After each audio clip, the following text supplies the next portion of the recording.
on an all-new Dr. Phil. After a SWAT standoff. Police say that he held his wife and children inside their home. Was this dad? Did you have your daughter lick the bathroom floor around the toilet to prove it was clean? I did instruct her to do so, yes. A danger to his kids? You took the dog and your son and proceeded to shoot the dog 15 times. What's wrong with you that seems okay? Let's do it. Have a good show, everybody. Here we go. I hate to see people suffering, and you've hurt long enough. Stand by, Dr. Phil. Listen, I'm going to get you the help that you need. In 5, 4, This is going to be a changing day in your life. Go, Dr. Phil.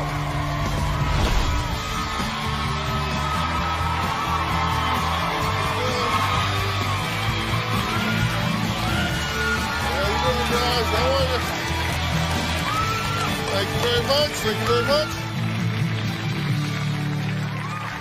Well, it's normal for married couples to fight, to argue.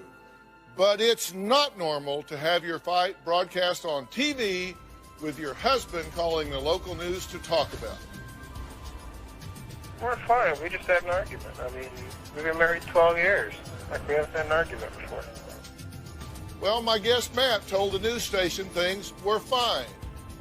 Yet when he was saying that, he was barricaded in his home with 2 pistols, 2 rifles, and a shotgun, surrounded by over 50 police officers, 30 of them SWAT team, and plenty of ammunition to take everyone out. Police say that he held his wife and children inside their home at gunpoint and then barricaded himself inside. Graham's wife says that her husband just snapped. On January 31st, 2008, Matt and I got into a disagreement. I told Mindy I wanted a divorce. He went and got my 38, he went and got his 45. That's where I became very nervous. I texted the bishop at my church, please help me. About 20 minutes later, a police car pulled up. As I answered the door, I came up and I pulled it open about that far. I had my hand behind my back. He asked me, is there anything in your hands? So that's for me to know. He's already got his weapon drawn. Like, I'm going to tell him I'm unarmed, go ahead, kick the door in. They asked if they could speak with Mindy. She went up, grabbed the kids, and out they went. Mindy was in the background telling them that I was going to kill everybody. Matt had enough weapons and ammunition to take people out that day. I had a Ruger 300 Winchester Magnum, an AR-15, Saiga 12 shotgun, and my 1911 45. I was astounded by the police response. In total, I believe there were 58 officers involved, and close to 30 of that number were SWAT. I would look out the window to see what they were doing, about like this, so I wouldn't present a target to them. I wasn't sure whether or not they'd fire at me or not, and it turns out I was right to do so because they had shoot-on-sight orders. I was barricaded in my house for 4.5 hours. A local news station had broadcast pictures of my home. That's when I knew the severity of the incident had escalated beyond control. Mindy, through her manipulation and need for attention, almost got me killed. Well, Matt was charged with domestic violence in the presence of a minor and terroristic threats. Now, he spent 490 days in jail. Mindy divorced Matt when he was in jail, and he claims she alienated him from their children ever since. He says his 17-year-old daughter refuses to speak to him. His 15-year-old son is in foster care, and when his 8-year-old daughter was dying of cancer, he was kept away. He says now, even with a new baby and a new wife, his ex is still causing problems. My husband's ex-wife, Mindy, is a master manipulator. I found out that Mindy had gotten pregnant. I was in jail at the time. She claimed to have been raped. In the police report, she gives 5 different stories. They had concluded that she had been prostituting herself and it was consensual. I think she's such a despicable person that I don't like the idea of her still using my last name. When me and Matt were planning our wedding, I very much wanted his children to be in the wedding. My ex-wife Mindy is an utter control freak. Mindy absolutely uses our children as pawns. Mindy kept his children from coming to the wedding. Mindy has historically badmouthed me to our children. such as telling them that they could get an iPod as long as I pay my child support, then pull up to the mailbox and say, oh, no child support today. Sorry, guys. My child support is paid in full and always has been from the instant I could pay it. I am so sick of Mindy's lies. Okay. Now, tell me why you're here today. I want to set the record straight. I have taken it, I have taken it, I have taken it. And I'm tired. You two are here for the same reason. He said he's here to set the record straight. I'm here to get help for my marriage because I believe that the situation that started out with their marriage has filtered into our marriage and is causing extreme amounts of distress to the point where I feel that it's put me and my family in emotional danger. Okay, and why are you here? I'm here for two reasons. I have my 4 children with Matt now. Since my daughter's passing, I have 3. And my children have needs that they have from their father. And I'm here to represent my kids, to be their voice, to hopefully somehow get Matt to realize that he did harm them in different ways, that there was trauma. I'm not here in any way for my relationship with Matt or Heidi. You say they have needs from their father that aren't being met. Have you been obstructionist in him having a relationship with those children? I want my kids to have a dad more than anything in the world. Did you withhold them for 3 years from him and said, oh, I thought I was supposed to? I was under the care of a therapist, as were each of my children. They still are. The mandate that I had... That's not an essay question. You either did or you didn't. No, I did. I was waiting for it to be a therapeutic reunification. There was no court mandate. So you had no court mandate to do, but yet you kept them away from him for 3 years, and then you said, I misunderstood the court. I thought I was supposed to. Honestly, I didn't trust Matt. And Okay, my listen, push well, was let's for get one a thing therapeutic real clear. reunification. You're going to need to answer my questions. You can't just rewrite them and then answer the one you Okay, want yes, to answer. Dr. Phil, I kept my kiss from Matt. You 3 manipulate each other like it's a sport, and I am not manipulable. You're either going to be straight with me and there I have a chance to help you, or you're going to yeah around. Did you send fake Facebook messages to these folks pretending to be your daughter? No, I did not. Absolutely, she did. I've had it confirmed from 2 different sources, and just fact, I got a text message yesterday from one of your friends that confirmed that you did it to be a bitch. No, Dr. Phil, I did not at any time pretend to be my daughter and email, text Heidi.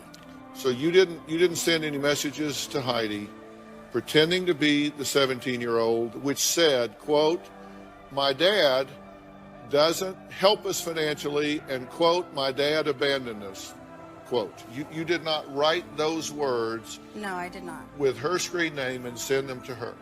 No. Can I say something about that? Well, somebody needs to say something to me because I'm not broker much for this lying stuff, and I'm not willing to waste time talking to y'all if you're not going to tell me the truth. Of when those messages were given and the timestamps of other messages that Mindy had, they were so close in time, and they were during school hours, and your friend told me that you did it. So, and this isn't the Mindy show. I'm going to talk to them here in a minute. I'm just... So I'm saying not that your friend or any of that. I'm here to help my kids, and it doesn't feel like you're saying that your friend is lying when she tells her you sent those messages. Well, I think because I want to get her on the phone, Bones. I want to get this woman. I want to find where she is. I want to get her on the phone. I want to talk to her and find out who's lying to me here. Because we have a set amount of time. And if you want to run your agenda playing games, then we won't get to that. If you don't, then we can get past this. I intended to cover this in the first 30 seconds and start talking to these folks. Okay, were there text messages sent or messages sent by my daughter? Yeah.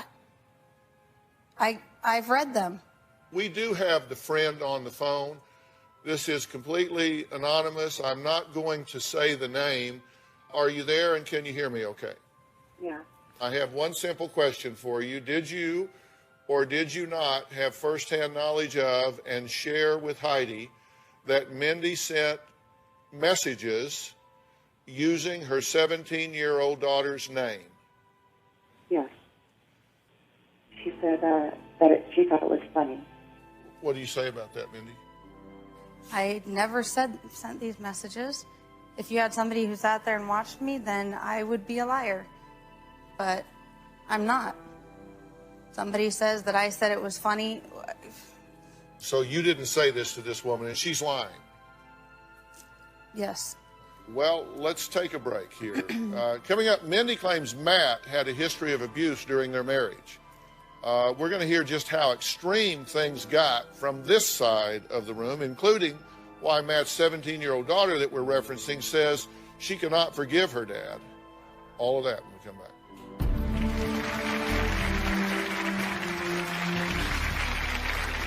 I took the dog, along with my son who requested to go, out to the desert and put her down. It took 15 shots to make it end as quickly as possible. He gave my son the shovel and told him to bury her. My son told me that he had to collect some pieces of her to put in the hole. Tomorrow on an all-new Dr. Phil, a daughter in danger. Right, she went to spit every meal. The bags are left everywhere in her room. A family in crisis. You blame your wife for Emily's eating disorder. I know what I did to her. I ruined her. She needs serious help. I can't go away.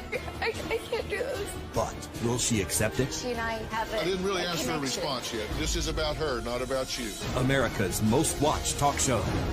That's tomorrow.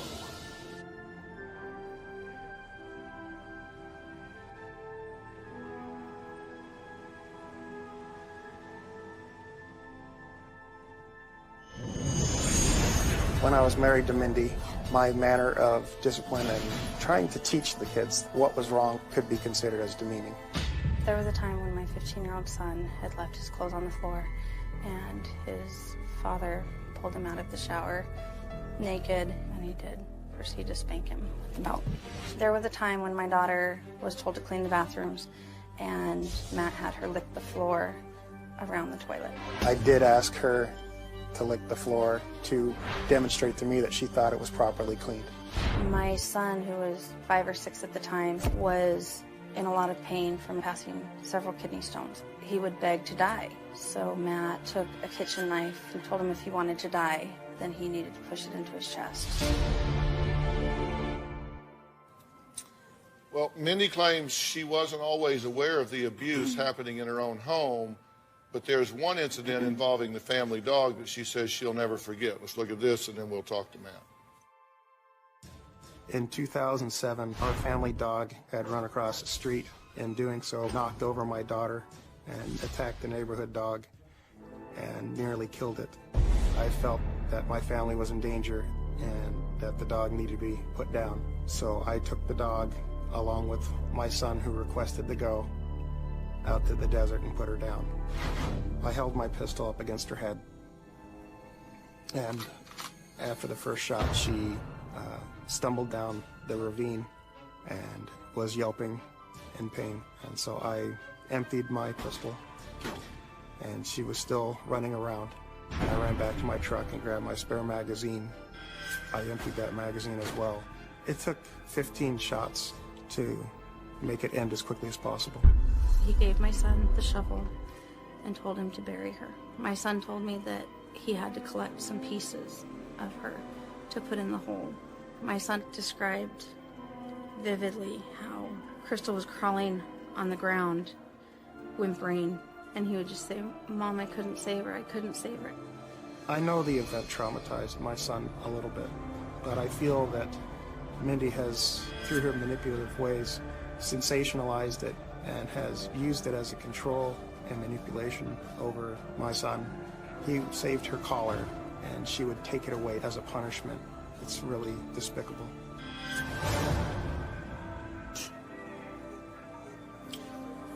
I never once took the collar away from her. I never once took it away. Okay, well, let's talk about this for a minute, because I want some insight into where your compass is and where your boundaries are on what's okay and what's not. Let's see what we can agree on. What we can agree on is you decided that this dog needed to die, So you took the dog and your son and proceeded to shoot the dog 15 times. I come from a ranching family. Yeah, I'm a Texas boy, and there's no theory under which that's good parenting. I agree. Now, I'm sorry. I'm sorry. First off, I'm not going to defend my actions. I'm not asking you to defend them because they're indefensible, but I'm asking you to explain what problem-solving process you used in your head to make the decision to take your son and that dog out and shoot it once, twice, or 15 times. He came up to me as I was putting her in the truck with a shovel, and he says, "Dad, I need to go. I want to go." And I thought, Old Yeller, his dog, one of those moments. As I said, I come from a ranching family. It's part of his responsibility.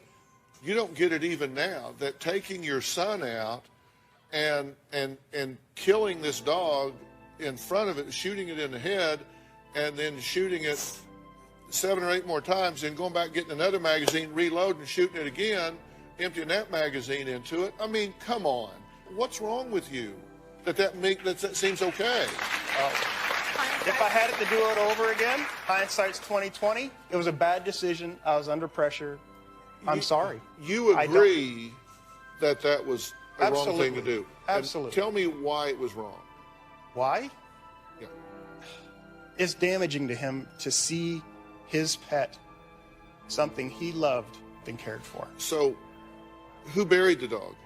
We did together. So he was involved in that as well? Yes, he was. It's not just shooting the dog that upset the kids. Next, we'll talk about some of Matt's outrageous discipline techniques.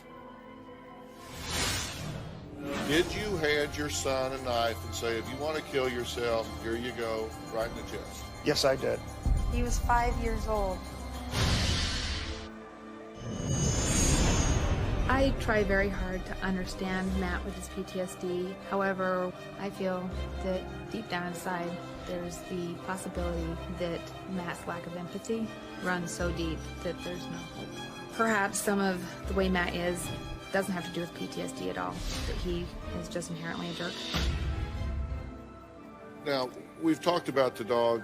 You agree this was incredibly bad behavior. And horrific, yes. And you seem to have a pattern of making some bad decisions across time. Would you agree with that? Yes.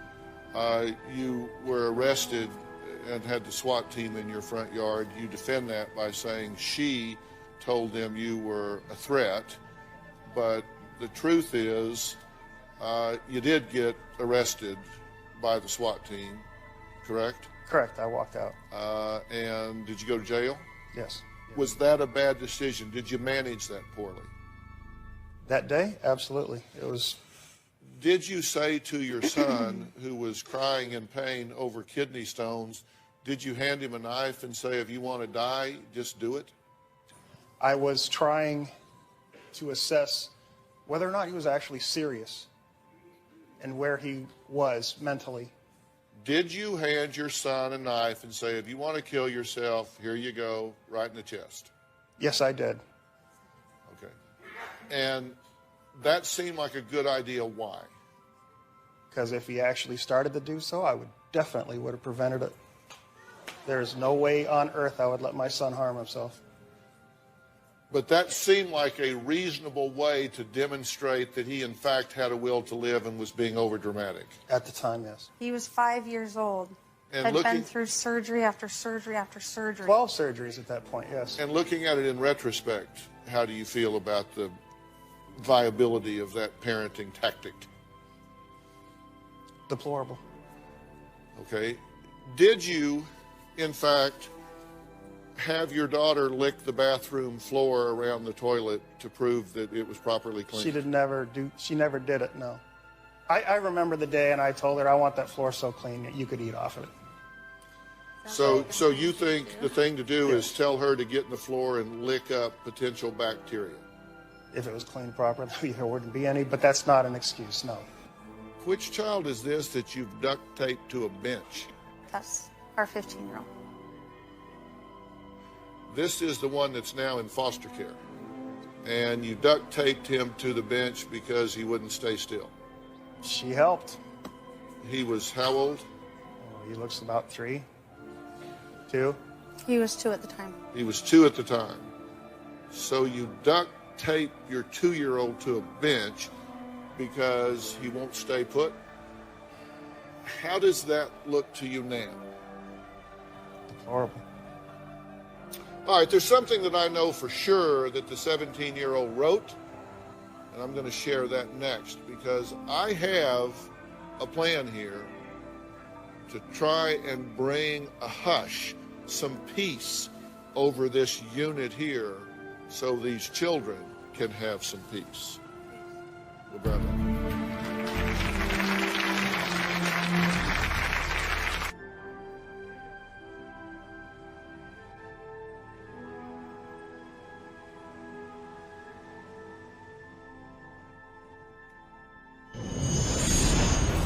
I made the decision to place my 15-year-old son in state custody because he has physically assaulted me on more than one occasion. He's bigger than me.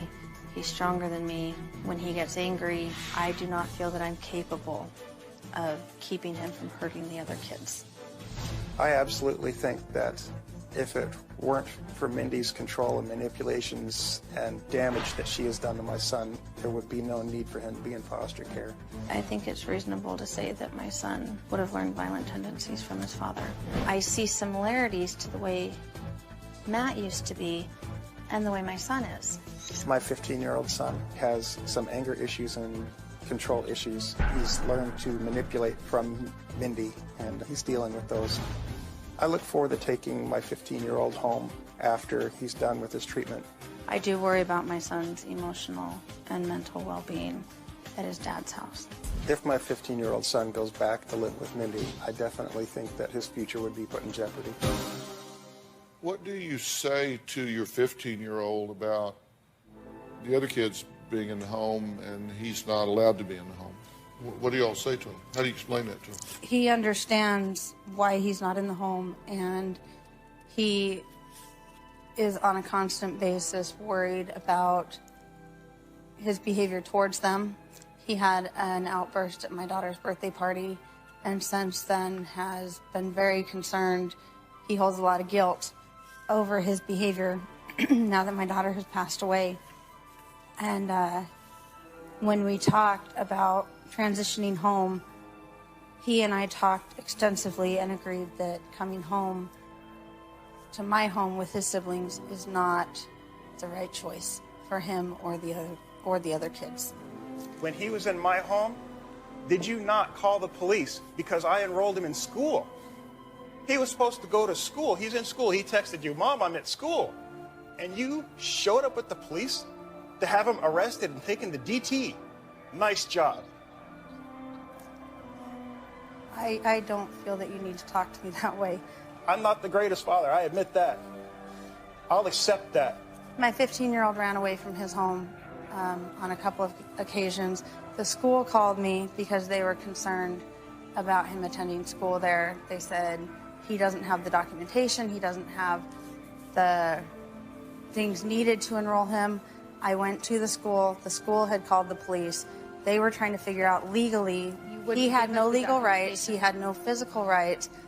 They couldn't enroll him because Matt did not have legal rights to enroll him. My parental rights have never been revoked. And you let him come live with us, and you wouldn't give us the documentation so that we could adequately take care of him. You wanted to maintain control, yet you wanted him to stay at our house. Now, Matt accuses Mindy of ruining his relationship with his 17-year-old daughter. But Mindy says, no, that's not true. Matt's to blame. Now, their 17-year-old daughter actually sent me a letter. And I want you to hear some of what she said.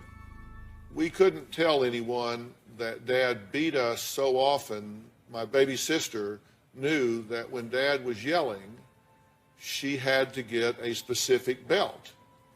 She never grabbed a regular old belt. She grabbed the black one with the white jagged stripe through the middle that reminded me of a cowboy's because that's the belt he used to spank us. Now, my brother and I were the reason that belt was originally chosen as our punishment. We were told to go in his closet and choose a belt. As children, we picked the smallest, lightest belt we could. Our mom came in and took the belt from us and explained that the smaller and lighter it was, the more it would hurt. So she handed us the belt that haunts my dreams and rules my nightmares. I guess I could blame my mom, but she saved us from that belt many times. That's one of the things that she said. She said, when I was 11, my friend had a birthday party and wanted to go so bad, but I had to earn it. I had to clean the bathroom so well, I'd have to be willing to lick the floor by the toilet. I asked Dad what he thought, and he responded with a question of his own, whether or not I was willing to lick the floor by the toilet. In my desperation to leave and go, wish my friend a happy birthday, I did it. I knew that I had to, just like a trained dog. Sometime I wished I had to lick the seat.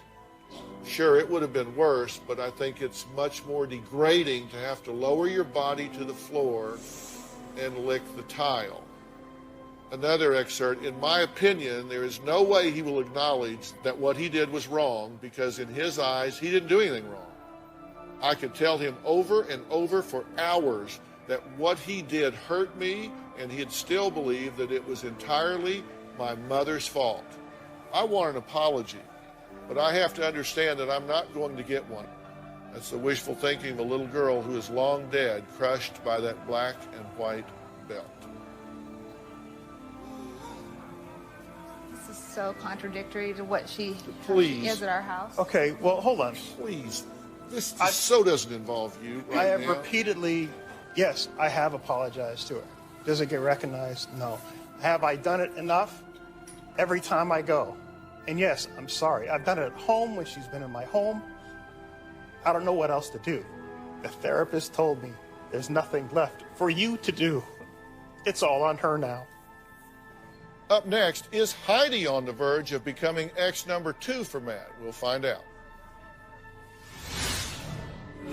Matt got so angry, he threw pottery at our fireplace and broke it.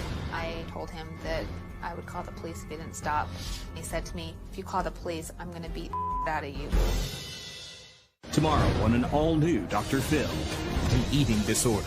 I chew and spit every meal. She's hoarded her chewed food. The bags are left everywhere in her room. You're hiding it, even though everybody knows you're doing it. That's tomorrow.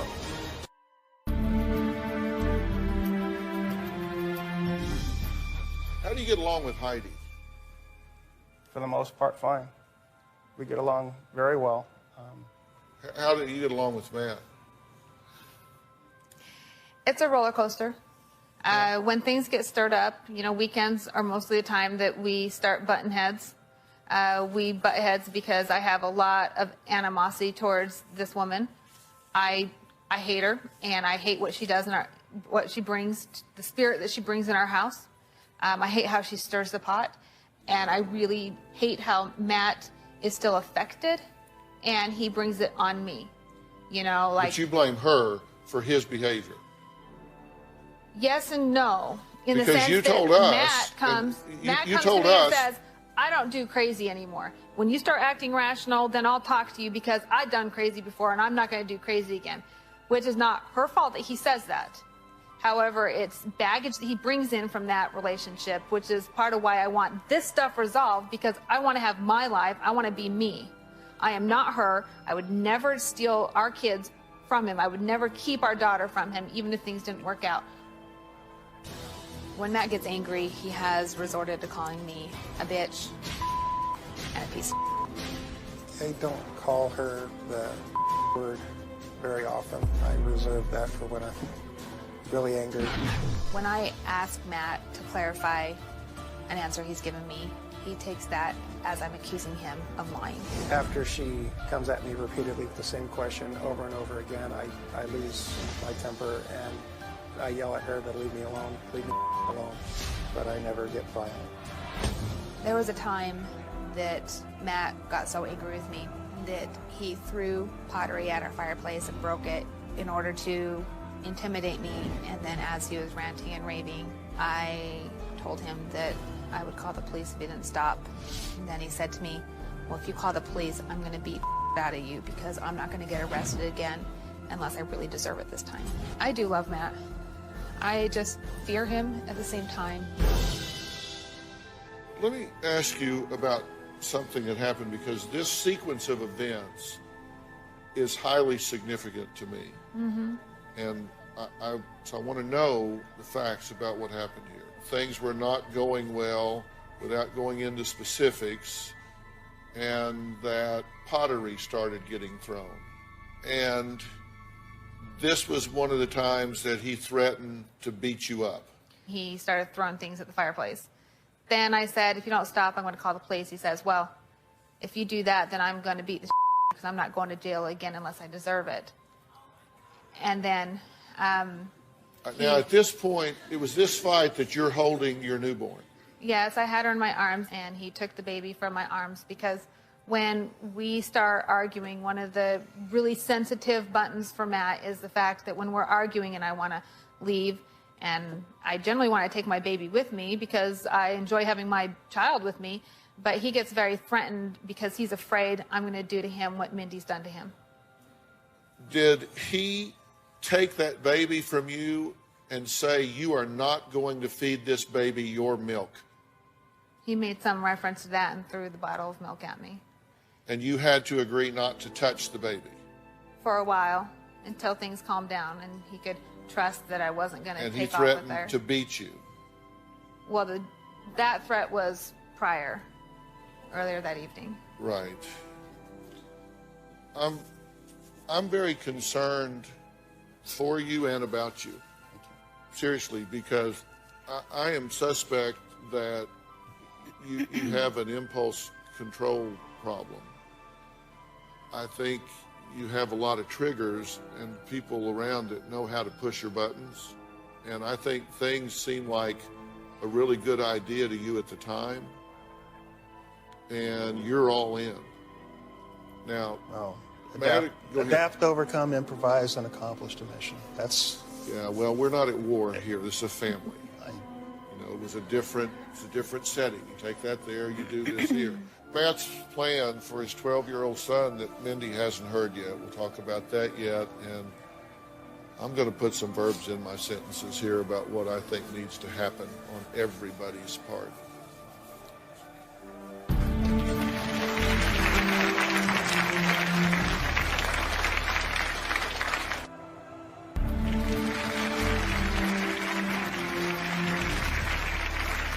I'm here with Matt, Heidi, and Mindy. And you have a 12-year-old, correct? Yes. And you want to file for custody of this 12-year-old, is that right? He wants to live with us. He's verbalized it. Let me ask you something. Heidi, do you want to be right or do you want to be happy? I want to have a happy home. And we do. Right now, you would advocate bringing a 12-year-old into this home when you have a husband that calls you despicable names, has hit you, threatened you, scared you to the point that you don't even know what the hell you're going to do. And you want to do it. Why? Because you think it's a healthy environment for him to grow, or because you want to Well, if you read the email I sent to you, I said I have some concerns about that. And yes, I have my concerns with it right now, which is why I'm here. Given all of the turmoil you've had with the children that you have had with Mindy, we've talked about 4 of them. We talked a little bit about the daughter that you lost to a battle with cancer, and I'm very sorry for your loss, Mindy. I'm very sorry for your loss, Matt. That's terrible. 3 weeks ago. I know there was a lot of drama around that as well between the 2 of you. Macy had been diagnosed with cancer about a month and a half before I was allowed to see her. Matt had certain restrictions on seeing Macy. He was there for the surgery. When he came the next time, security was called. Mindy made things very difficult for me to come visit my daughter. Matt came to the hospital one time to see Macy. He had his wife, his daughter, his stepson. When they got there, Macy was admitted for infection. There were precautions on the door saying limited contact, so I stopped him. About half the time, my visits would be either cut short or totally avoided due to what Mindy would claim to be Macy's levels are too low or she's too sick. Anytime it comes to visitation, I think about what's best for the kids. Regardless of, it's my weekend. About 3 hours prior to Macy's passing, Heidi and I asked Mindy to give us some personal time with Macy, and her comment back to me, "How dare you ask me to leave my daughter's deathbed?" I think she's a very disgusting person. I miss my daughter desperately. I mourn for the time that was stolen from me. I want more. A question. What is the biggest change that you need to make to contribute to the healing of this family unit? I need to find a way to be able to communicate with Matt as co-parents to raise our children well. Dr. Phil, I want my kids to have a dad. Desperately. What's the biggest change that you need to make in order to help this situation heal? I need to turn off my anger. I need to get better control of myself.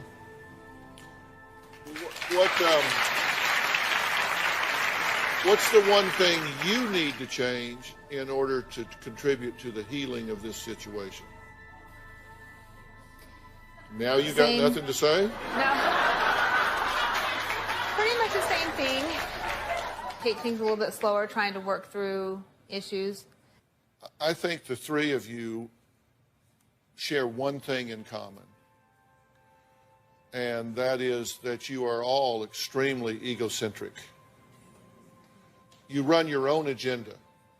You look at things from your point of view, and you run your own agenda. I have no doubt that you came here today hoping I would straighten him out so he would be more relatable, he would be easier to deal with and manage. I came because my 17-year-old daughter said, "Oh, cool, Mom, then we can tell Dad." Yeah. Okay, so put it on the table. All right, I don't care about my relationship with him. I don't need to ever talk to him other than, okay, our kids have a performance. Will you come? Our kids have a birthday party. The last time party. you told me our kids had a performance was when? Never. They haven't He had missed- any. Never He missed once. Macy getting her Go, leg please. because he wouldn't tell her when the appointment was. Okay, this is. Okay, no. It's court order. It's Utah state law. She's required to tell me. I will say hands down. Every merit badge my I son bring earns, in Eagleson. everything. I should have been there, and you've stolen that from me. You stole it from me. You stole my son's childhood.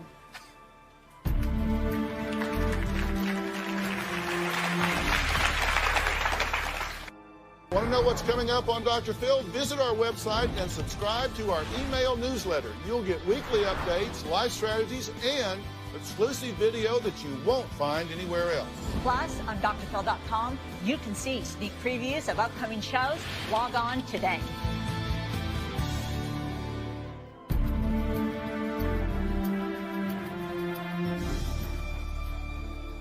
Here's my point.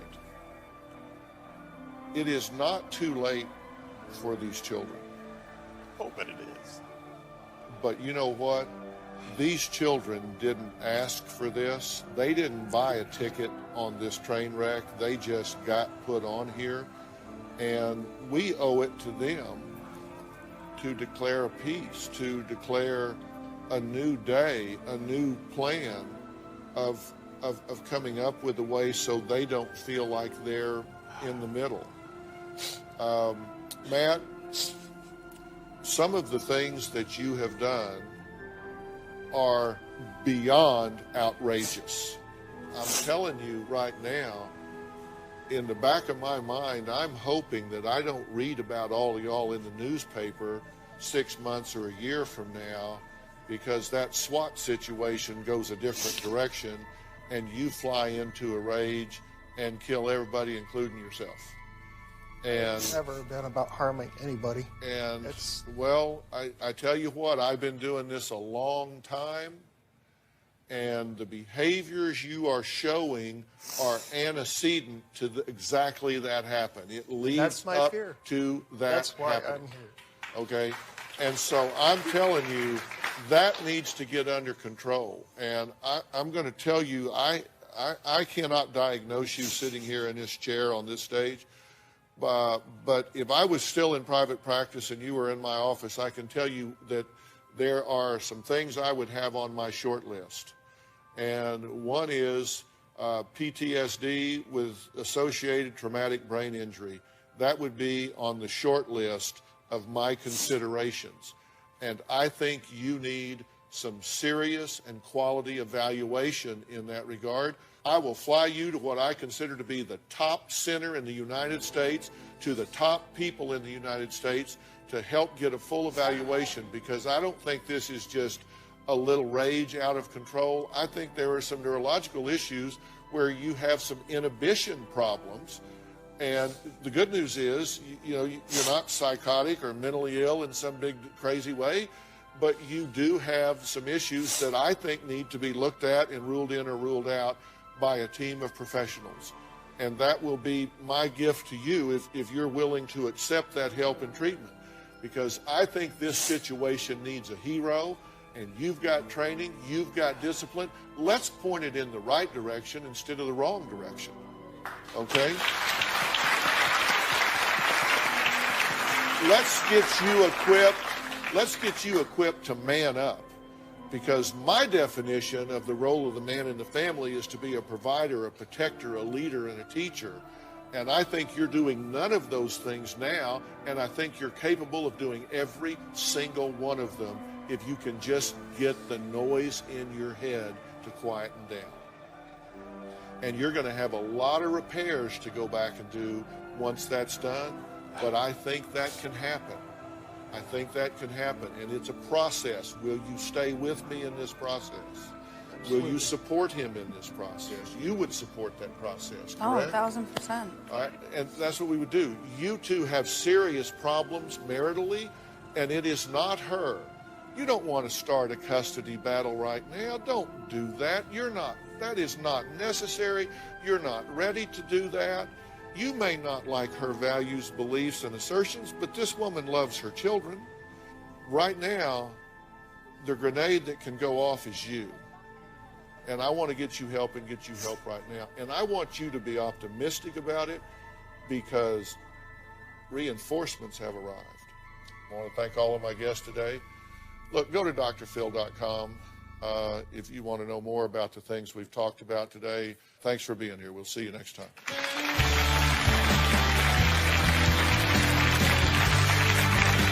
Thanks, guys.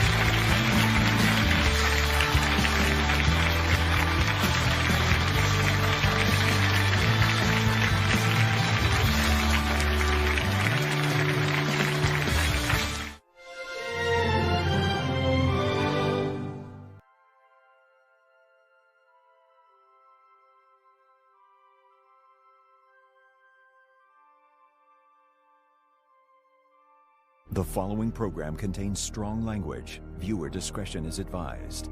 Today on Dr. Phil, a meddling mother-in-law. We came back home. She had rearranged my living room. A distraught daughter-in-law. Did you go in their bedroom with a video camera? Don't remember that. How do you not remember if you went into somebody's bedroom with a video camera? And a brazen accusation. She wants proof that her grandson is biologically hers. I told her, bring it on. I have the DNA results. Let's do it. Have a good show, everybody. Here we go. I hate to see people suffering, and you've heard long enough. Stand by, Dr. Phil. I'm going to get you the help that you need. In 5, 4. This is going to be a changing day in your life.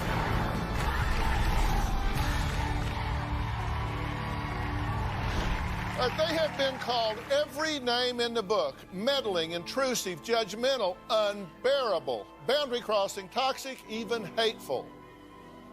Of course I'm talking about your in-laws. If they're here with you today, you can keep a straight face and just watch and talk about it later when you get home. We conducted a survey on drphil.com and on Facebook, and we found that 83% of you admit to avoiding your in-laws. 83%? Well, I appreciate your honesty. I asked my Twitter followers, have you ever had a fight with your spouse because of your in-laws? Nearly 80% said yes. I think that's because we didn't have a hell yes button. So what is it about in-laws that makes people want to run and hide? Well, my first guest, Angie, says after 9.5 years, she has had about enough of her offensive, meddling, boundary-crossing mother-in-law, Kathy. She wrote to me desperate for help. She didn't write once, she wrote twice. Take a look. No matter what I do, my mother-in-law thinks I am completely evil. I cook wrong, I clean wrong, raise my son wrong, treat my husband wrong. Angie believes that she's a good person, but she's not. I see her as a liar, deceiver, conniver, manipulative, and controlling. She's not an ugly girl. She's somewhat attractive. What ugly is as ugly does, and that's what she is. When Kathy first came out to visit us, she gave me a big hug. It only took a couple of weeks before I knew I was not accepted in their family. Kathy walked in the bedroom one night with a video camera, and she specifically said, "You better not do anything while I'm down here." I was led to believe that we weren't supposed to have sex while she was there. I thought it was creepy. Angie treats me like a dirty dish rag. This means whenever you do anything nice, it's not appreciated. You're treated like you've done something wrong. I took it upon myself to go out and help Angie. She has a bad back. She kept telling me that I was doing Jason's laundry wrong. So she proceeded to go get his underwear out of our laundry and do his underwear with her clothing. I'm finding socks on the side of the washer, down in between. I'm finding clothing. I look behind the washer and dryer. There's trash. There's lint. Kathy did not like that I didn't cook a lot. I think she's lazy, plumb lazy. Jason and I went out one day. We came back home, and she had rearranged my living room, my couch, my love seat, end tables, you name it. Walked into my kitchen, and she had put utensils from one drawer into a different drawer, glasses from the cabinet into a different cabinet. I was only trying to help. I was shocked at my mother's behavior. She told everybody that I was taking over the house. Kathy uses Jesus as a weapon. She says that I'm controlling, and that's evil. Kathy gets ultra crazy on me, sending text messages like, "I rebuke you in the name of Jesus Christ, amen." I have told Angie the devil had a hold of her. I told her that she may even be devil possessed. Kathy started calling me the spawn of Satan after I got pregnant. Angie has put a wedge between Jason and his sisters. I just get tired of getting stuck in the middle between my mom and wife. Just tired of them going back and forth with each other. Angie has destroyed my family. Okay, are we going to fix any of this today? Yes, sir. Does anybody want to do that? Absolutely. How about you? That would be a miracle, and that would be wonderful. That would be a miracle. And wonderful. Yeah. What are you doing wrong? I have analyzed myself. I don't understand. I bend over backwards. I try. Everything I say is wrong. So you can't figure out anything you're doing that's wrong. If you had to do something, I mean, if we just said, all right, I'm holding you by your ankles, I'm going to drop you off a 10-story building. If you don't tell me something important that you can do better to improve this, you would have nothing. You just say, drop me. Drop me. Just drop you. I've Just tried drop you. everything. Would you think of something as you pass the 5th floor, the 4th floor, 3rd floor? You wouldn't say, whoa, hold on, wait a minute, I thought of something. You wouldn't think of a thing. Tried it all. Wow. Tried it all. Because, see, I'm a father-in-law, and my wife is a mother-in-law. And, boy, I am not perfect. No, me either. She's close, but I'm not perfect. But how can you not have anything that you're doing wrong? I've tried everything. I've apologized. I have bit my tongue. I've stayed away. Okay, what are you doing wrong? Oh, I feed into the drama quite a bit. I mean, when she starts something, instead of me just standing back and letting Jason handle it, I step in and I kind of get mouthy. Well, would this fall under the heading of mouthy? If you send her a text that said, you bitch, leave my son out of it, you bitch. That's right. How dare you? Don't you dare ever call here ever again. I dare you. Yes, absolutely. When she was saying my son was beating her up. Would that include mouthy? Yes, that's feeding into the drama. Okay, but that would be mouthy. Yes, it would be. Okay. Have you called her a bitch? Yes. Crazy? Yes. Told her to off? Yes. Inappropriate, but yes. You've done that? Yes. And what was your theory at that point about what did you want the outcome to be? When you say this, usually we do things because we want a reaction. What reaction did you want? Let's throw down, bitch, I'll whoop your ass? No, it was just out of frustration. I mean, it has been coming to me so long, I just honestly didn't know how to respond anymore. But she has said she's done zero, zip, nada, nothing wrong. Right. I could drop her off a 10-story building. Even by the second and third floor, she would not have thought of a thing. Right. Before she splat, she would not save herself. So what is it that's so frustrating? Because she says she's done zip wrong, zero, of course nada, she does. yet. She thinks she's perfect. Absolutely thinks she's Well, perfect. what is she doing wrong? Well, she oversteps her boundaries. How? I mean, by, especially saying Jason isn't the father of our son. I mean, that's way overstepping her boundaries. Rearranging my living room, saying that I was just the girlfriend. I mean, honestly, who says that? Just because I was just the girlfriend, I wasn't allowed to have the furniture my way. Because you're just the girlfriend? Just the girlfriend. What are you doing wrong in this situation? Pretty much just letting both of them go back and forth and staying out of it. Because you are kind of a spectator, right? Yeah. You just kind of sit over on the side and say, cat fight, not my job. Yeah, pretty much. Well, how's that working for you? Not very good. Yeah. We were all in my son's room, and she proceeded to strip completely naked in front of my 3-year-old son. And he said, Nanny's got boobies. You're in her son's room, and you just peel down?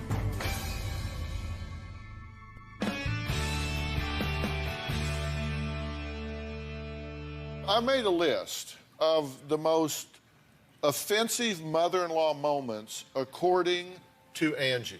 So you know, because you're saying, I don't know, you couldn't think of a thing. This is what she says. I don't warrant these as being valid, just what she says. First off, you said that their son is not their son. He's not the father. Oh, I have reasonable doubt. Okay. Very much so. After 7 years. Okay, and have you called her a whore? Pretty much. Yes, absolutely. Trampy. Yes. I got you by the ankles. Yes. I'm dropping you, and you thought, I forgot, I called her a whore. Yeah, I did. Yeah, I did. You bet. Okay. Did you go over to the house and rearrange the living room and kitchen in her house? Would you like to know why I did that? No, just if you did. It's not an essay question. Yeah, I did. It's a good deed. Okay, it's a good deed. Okay, you can explain it later. Okay. Okay, did you go in their bedroom with a video camera? Excuse me? Did you go in with a video camera to their bedroom? No. And in fact said, don't do anything while I'm here. Don't remember that. No, seriously, I really don't remember that. How do you not remember if you went into somebody's bedroom with a video camera? How do you not remember that? That would jump out if I went in my daughter-in-law's bedroom with a video camera. I think she and I would both remember that. Okay. If it was during the time that I got my video camera, then when I got there, I wanted to videotape the house and everything. I wanted to videotape my son, everything. So you do remember it? I don't remember taking that camera While with we me. were in bed, you wanted to videotape the house while we were in bed. Really? They're in bed. They're in their covers up. Yeah. And you're in there. You don't remember that? Don't remember that. Okay. But that wouldn't have been a big deal to me because I just come in. Hey, good morning. Hey, say hi. I Didn't knock or anything. She just walked in with video camera. No. Yeah, that didn't happen? I mean, because they could have been doing gymnastics or something. Okay, I wouldn't have put myself in that kind of situation. Well, you didn't know. You way. didn't knock. I Did you skip the wedding? She doesn't go to second weddings. You I skipped skipped the wedding. Couldn't Did you afford skip the to. birth of your grandson? Yes. Because you thought it was just her baby, not your actual grandson. No, that wasn't the reason. But you did skip it. I came out after he was born. That's when I could come. Okay. But how about the wedding? You don't do second weddings? That wasn't it. I But you couldn't didn't afford go. to come for one. I had already come to the first one, and I wasn't able to make it to the second one. I had discussed it with my son. He understood. She said that you undressed in front of her grandson and her. Was I in my room? No. No, we were all in my son's room, and she proceeded to strip completely naked in front of my 3-year-old son. And he said, Nanny's got boobies. And then he went to go tell his daddy that Nanny had boobies. And in their family, that's appropriate. In fact, she made fun of me, saying that I was prude. You're in. That's well, a it's lie. not your grandson, according to you. It's her son, but you're in her son's room, and you just peel down. That's a lie. Okay, all right. Did you take over the kitchen and No. kind of rearrange it and give her a raft of trouble for eating fast food? Oh, I gave her a wrath of that one. Sure, I asked her reasoning for it. To me, you know, home-cooked food is healthier for a child and for my son. Did you pack her stuff up one time? Did she pack your stuff? Yeah, she did. I said I was going to go see my grandpa. He was dying in the hospital to give them some space. And I decided not to go. Jason didn't want me to go by myself. And she had literally put my stuff in the living room. Told She's me to demented. Helping you. He was there. Helping you get She out the door. absolutely did. Okay. Have you called her a bitch in front of her son? I don't remember that, but I have called her a bitch. Right. You have called her a bitch. Yeah, How? however, that's 9 years ago. But we started this show with me saying, if I was holding you by the ankles to drop you off a 10-story building, is there anything you could think of that you've done to contribute to the problems here? And you said, just drop me. Not a thing. Do you wash his underwear because she can't do it right? Have you done that? Are you serious? Yes. Are you serious? Yes. Absolutely. Yeah, you walked in our room, went through our laundry basket with my underwear too, and grabbed his underwear, said I wasn't washing them with the right clothes. You don't Okay, remember that? well, we're going to talk about, we got to take a break. We're going to talk about all of that. And there's another side to this because she certainly doesn't shy from a fight, does she? So we're going to talk about that. When we come back, Angie says her mother-in-law's most recent accusation is so outrageous, she just doesn't know if she'll ever be able to forgive her. We're going to find out what that is when we come back.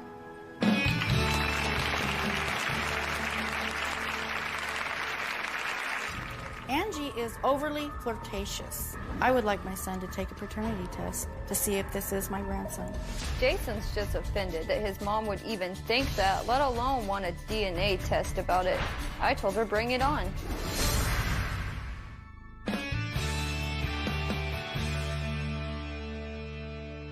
Angie says that her mother-in-law spews scripture like she's God herself. But Kathy says she has reason to believe that her daughter-in-law does have Satan in her soul. She says Angie was such a flirt prior to her pregnancy that she wants proof that her grandson is biologically hers. Take a look. Angie is overly flirtatious. The first time I went out to visit, there were several guy friends. She would just hang around their necks, jump in their laps, hang all over them. And I'd be going, what's going on here? One morning when I was there, I saw a gentleman come across to the kitchen. And she's like this with her robe, and she sees me and throws it back. And she tried to come up with some kind of excuse, well, I'm showing him my sunburn or something. And I went, really? I immediately thought she's a whore. You are playing my son for a fool and playing games. Who does that? I had a friend that came over, and I was sitting on his lap, and Kathy now says that there's a possibility that he's our son's father. Well, Good news for you, Kathy. He's gay. I have had my suspicions from before the child was born. I would like my son to take a paternity test to see if this is my grandson. Jason's just offended that his mom would even think that, let alone want a DNA test about it. I told her, bring it on. Well, we'll talk about that in a minute. Why? I understand that you might not have chosen her if you were doing the picking, but spawn of Satan? Okay, But do you really think that? yeah, I did. You did or you do? I do. I do. I believe there's an evil spirit within her who tries to sever ties with the mother, goes between and lies, deceives, Well, you did manipulates. You do that on your own. Yes. You did call her a whore. Yes, after I seen these things. You didn't Okay. see anything. Okay, well, because you've made kind of a big thing about this. You said that you called her the spawn of Satan. You left a voicemail that said that Angie was Satan and that your son needed to get Satan out of the house. Yeah. You bet. You texted to her, I rebuke you in the name of Jesus. You rebuke her? Text after text after text was coming in. It was driving. It was a driving force. You have a prayer group for her? At church, yes. That she be I pray. delivered? Yes.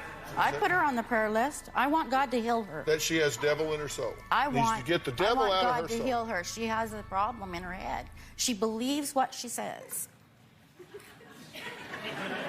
Because they're true. They're lies. No, they're not. You're believing your own lies and damning yourself. Right. Are you Jesus? I am not God. Okay. That's why I want Then God shut to up. deliver you.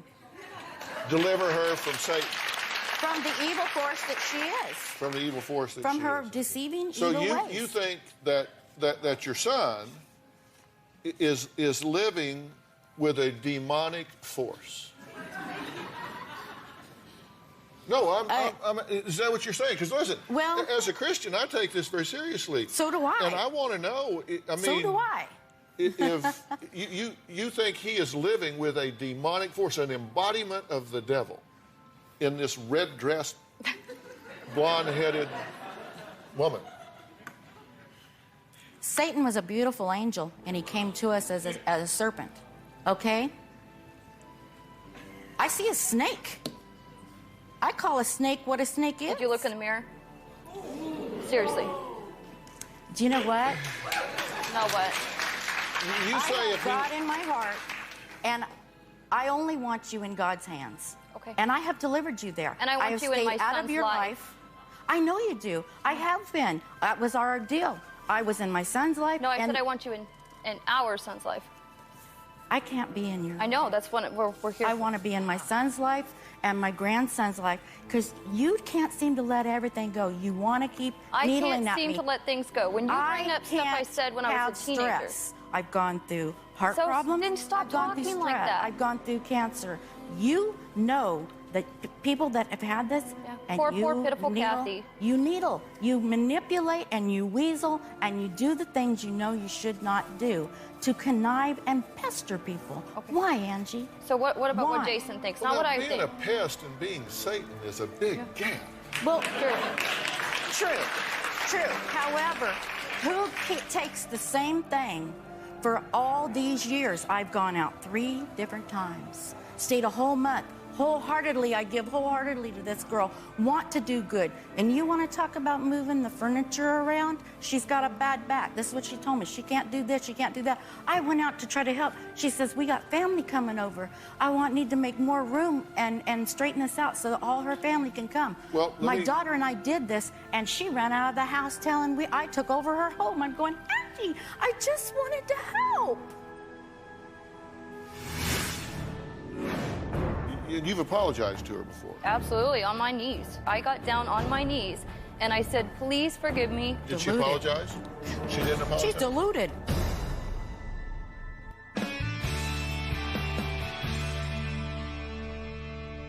Let's talk about her most offensive moments, because you gave us a lot to choose from, but I picked the top 10. Go ahead. You said that she has said that you controlled all of her visits and kept her from Jason and made her play with the grandson. You just made her do it. But that you kept her from her son. She was lazy. I'm just asking. Yeah, no, it had nothing to do with me. Absolutely nothing to do. Jason ignored his mom. She said you have flirted with other men in front of her. I have friends that are Jason's friends, too. The guy that I sat on his lap was gay. He was one of our really close friends. He's together with a partner now. Has nothing to do, it's none of her business what I do, for one. But for two, they were just my friends. All right. She says that you told Jason you would not marry him if he got a blood test. That is so not even true. First off... Are you calling my son a liar? Are you calling my son a liar? Did you say that? I never said that. Exactly. You said that when you called me. What was that? You make things up and then you believe them? You called me on the phone and said, Mom, she will not marry me if I have a blood test. I never said that. You did. You're delusional. Say that. I never said it. Did you say it or no, did you I did not. She said that you've gotten in her face in arguments and that Jason had to stop the fight. Oh, yeah, we've gotten each other's faces. Yeah. Not that I have instigated towards her. She has done just the same. She says to you me. bait her until she explodes. That you're the one that she calls it needling. You bait her, you needle her, and then you run and tell Jason what Does a it horrible look like person she needs is. baited? She spits out whatever she can think of. And we said that you called her a bitch, and that you told her daughter that her daughter looked like a whore. That is way out of context. You want to talk about things that you need to leave in the past from a long time ago? The girl walked out. She was 14 years old. She was wearing a very short miniskirt. She asked Jason, she goes, how do I look? I popped off. I was 19 years old. I said, like a whore. I should have never said that. Jason looked at me and said, Angie, and I said, I'm sorry. I didn't mean it that way. It's very inappropriate. So they go home and they tell everybody I called her a whore. I didn't call her a whore. Those words didn't come out of my mouth. I thought her outfit was extremely inappropriate. But you didn't say that. You said you look like a whore. I said you look like a whore, which was really stupid. She said you also told her daughter that she was lazy and that she needed to suck it up after her fiance died in Iraq. I didn't say that. Jason said that. You said that? Yeah. She said you slapped him for disciplining your son. I did smack him very lightly. He smacked our 1-year-old. Our 1-year-old was going like this to our son, and our son bit his finger, and Jason backhanded our son and busted open his lip. And I walked over to Jason, and I went like that to Jason, and I said, how does it feel? If you wouldn't hit your partner, you shouldn't hit your son. That was it. That was the extent of it. I shouldn't have done that. I was really Why young. did you hit your son in the face? Just reacted. I mean, he bit me, I don't know, just reacted. Kind of like someone She hit gets you. on to me because we don't spank our son. She says that's not the way Jason was raised. He needs to be spanked. He needs to be disciplined. I don't believe in spanking. I'll raise my son and our son how we want to, not how you want us to.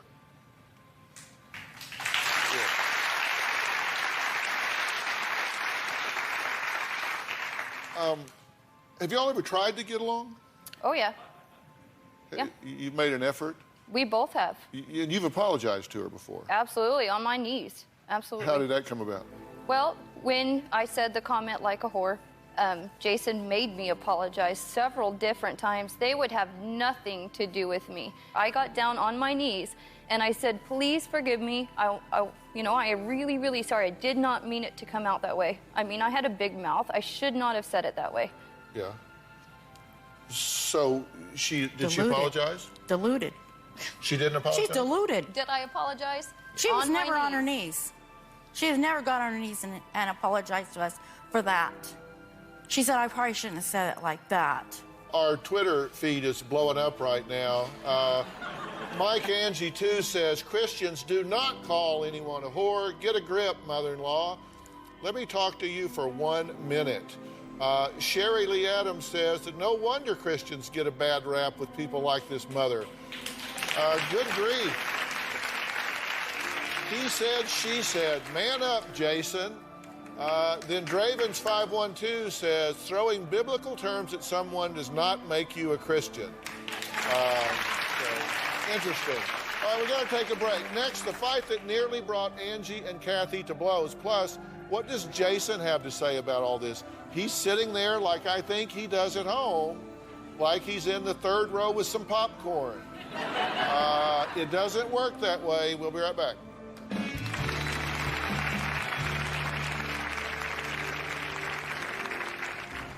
She had her hand up. She was gonna smack me. I had to step in between them and stop them from getting into a huge fist fight. If she was gonna throw down on me, I was gonna mop the ground with her because I'd had enough. My mom came out 3 times, and the longer she stayed, the more they fought.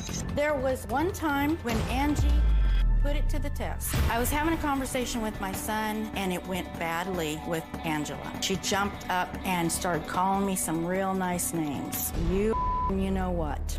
You bitch. She jumped in my face, and I said, let's go. She had her hand up. She was gonna smack me. She wanted to hit me, and my son knew when I said it, I had enough. He jumped off the ground, threw his arms around her, and flung backwards and said, no, Mom, please, no. And I said, all right, if you say so. I said, but you ought to let her go. She asked for it. I was just thinking either one of them could have swung at each other. I had to step in between them and stop them from getting into a huge fist fight. If she was gonna throw down on me, I was gonna mop the ground with her because I'd had enough. That was the last time I saw Angie. So that's the way you left each other. That wasn't even close to what happened either. Jason wasn't even there when we got into the argument. I had to call him at work, and he had to leave work and come home to get in between us. He was not there when we got in the argument at all. But he ultimately, he wound up there. Yeah, right? He wound up there, that's true. You've sat for 9.5 years and done nothing to resolve this situation? That's not true. Not totally. I mean, I've told my mom my point, and it's like, I've tried to get them to change and try to get them to see both each other's point of view. Right. It just does not work. So I just got so... Is your mother being rational about this? At times. And then at times it's totally not rational at all. So why is there a problem here? Give me your point of view. They really just don't get along. I mean, you could look at one thing, one could say it was this, one could say it was something else, but it'd be the same exact thing. They both have the same point, but they would have to fight about it. I was like, this is ridiculous. It's like childish stuff. It's like, quit being so childish, grow up. Why do you think that's happening? Probably because I don't set boundaries on my mom and my wife, exactly. Does your mother get along with other people in the world? As far as I know, yeah. Does she get along like with her neighbors and people at church or at the grocery store, or? As far as I know. As far as I know, she fights with her daughters constantly and drags Jason into that too. Yeah. I was talking to him. Sorry. I agree. No, seriously, I'm trying to get, what do you... Like what? I mean, just gotten used to it, I guess. Just kind of blow it off. I'm like, you deal with it so long, you're like, I just don't care. I just blow it off, let them do what they want. Right. She's not happy with the situation. Right. She's your wife. Mm-hmm. Her problems with your mother. And I've tried to fix it. I've told my mom, hey, can you change? Can you do something? I've like had her hold back, like, look, apologize to Mom. Try to change things. I've done it to both of them. Neither one of them want to change it. Not true. Not true, son. I've come out 3 times. Really? Every time I'm Never want to hear wholeheartedly. my point of view, do you? I'm listening. This is the first time in how many years? Well, except for the last time we I've talked, let you that I have just your way. Totally cut the whole you out. time. I was like, hey, listen to my point of view. Go ahead, finish. I have been listening to you, and I've gave you your way. That's interesting. You say, go ahead, finish. But I have told you that... Go ahead. Yeah. You guys are not the first ones to come up with problems with in-laws. You saw at the top of the show, we took a survey. How many people, what percent of people out there avoid their in-laws? Like 80% said they avoid their in-laws. And one thing we know for sure is in a marriage, it's your job to manage your people. It's your job to manage your people. Okay? So if there's a problem, if there's a problem with your mother, that's your problem. You have to resolve. You don't just say, hey, let them work it out. I'm tired of it. That's not how this works, because you have a child in the mix here who has extended family that is estranged. And that's a very important omission in a child's life. It's important for a child to have extended family and realize there are other people besides mommy and daddy in this world that love me and look out for me and care for me. It helps them reach out and have confidence and grow as individuals. It's important. It's important to your mother that she have a relationship with you, and she can't because she feels like the spawn of Satan gets in the way here and drives a wedge between the two of you. So you can't just be passive about all of that. Delta Gamma Doll says, if adults cannot act mature, how can we expect children to? You said that you had serious reason to doubt if this child was actually your son's. I have the DNA results.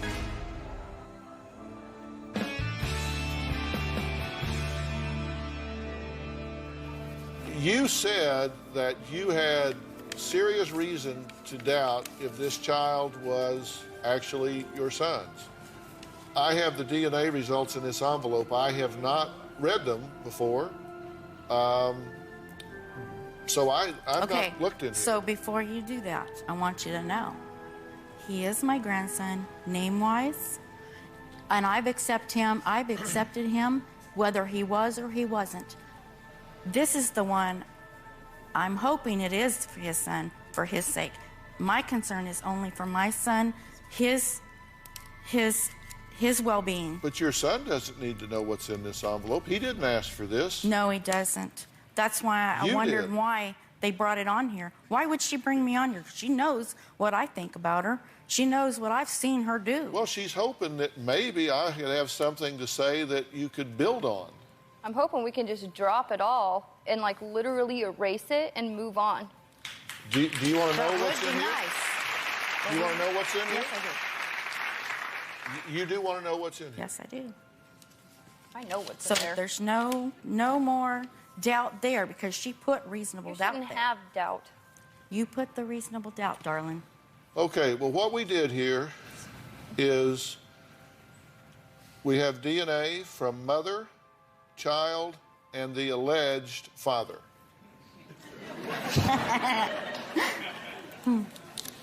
You are alleged to be the father. And what they do is they do a matchup of the child's DNA to see the probability that this child is actually yours. And we didn't just do this like in a home kit from the grocery store. This is from DNA Diagnostic Center, which is one of the top DNA labs in the country, in fact, in the world. There's a seal here. It's signed by the doctor. And it says that the probability of paternity is 99.99998.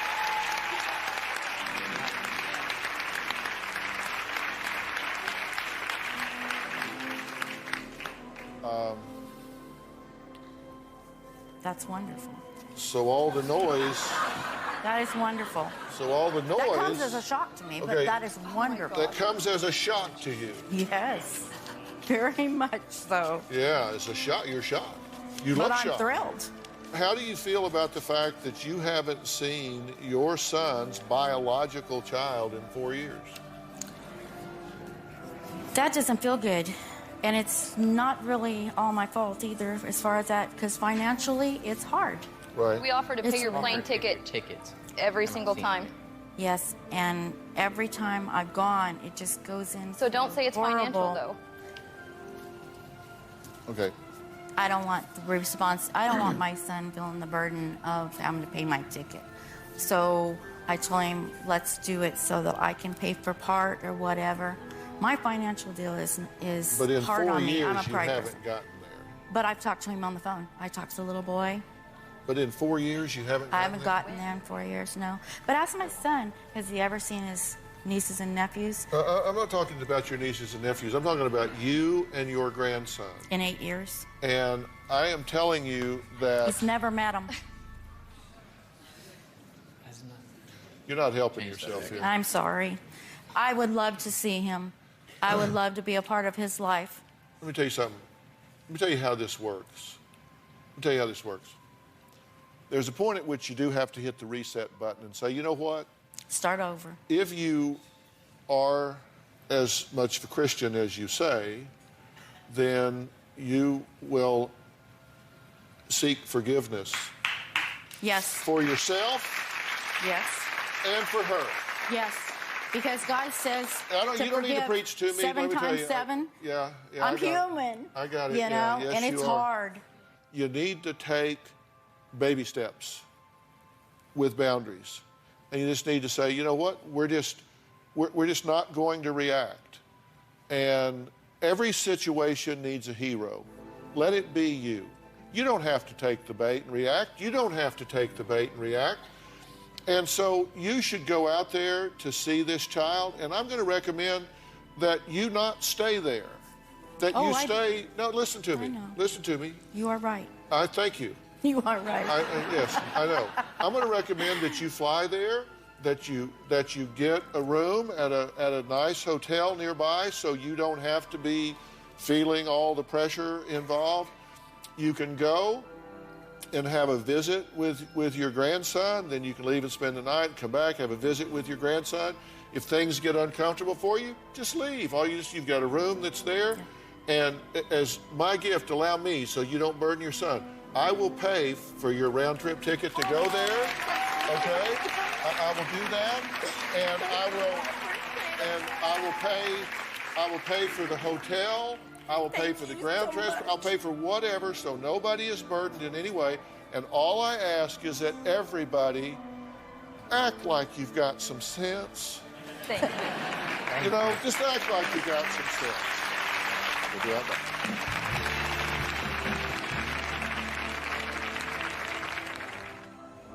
Well, we took an in-law survey on drphil.com and Facebook and asked, do you feel accepted by your in-laws?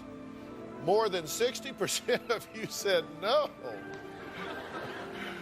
So Angie is not alone in her challenges with her mother-in-law, Kathy. We're going to follow this story. Hopefully this couple can rebuild their relationship with Jason's mom, Kathy. I always support the grandparents' role in their children's lives. This can get a whole lot better fast, I promise. For information on managing your in-laws, go to drphil.com. Thanks for being here. So long.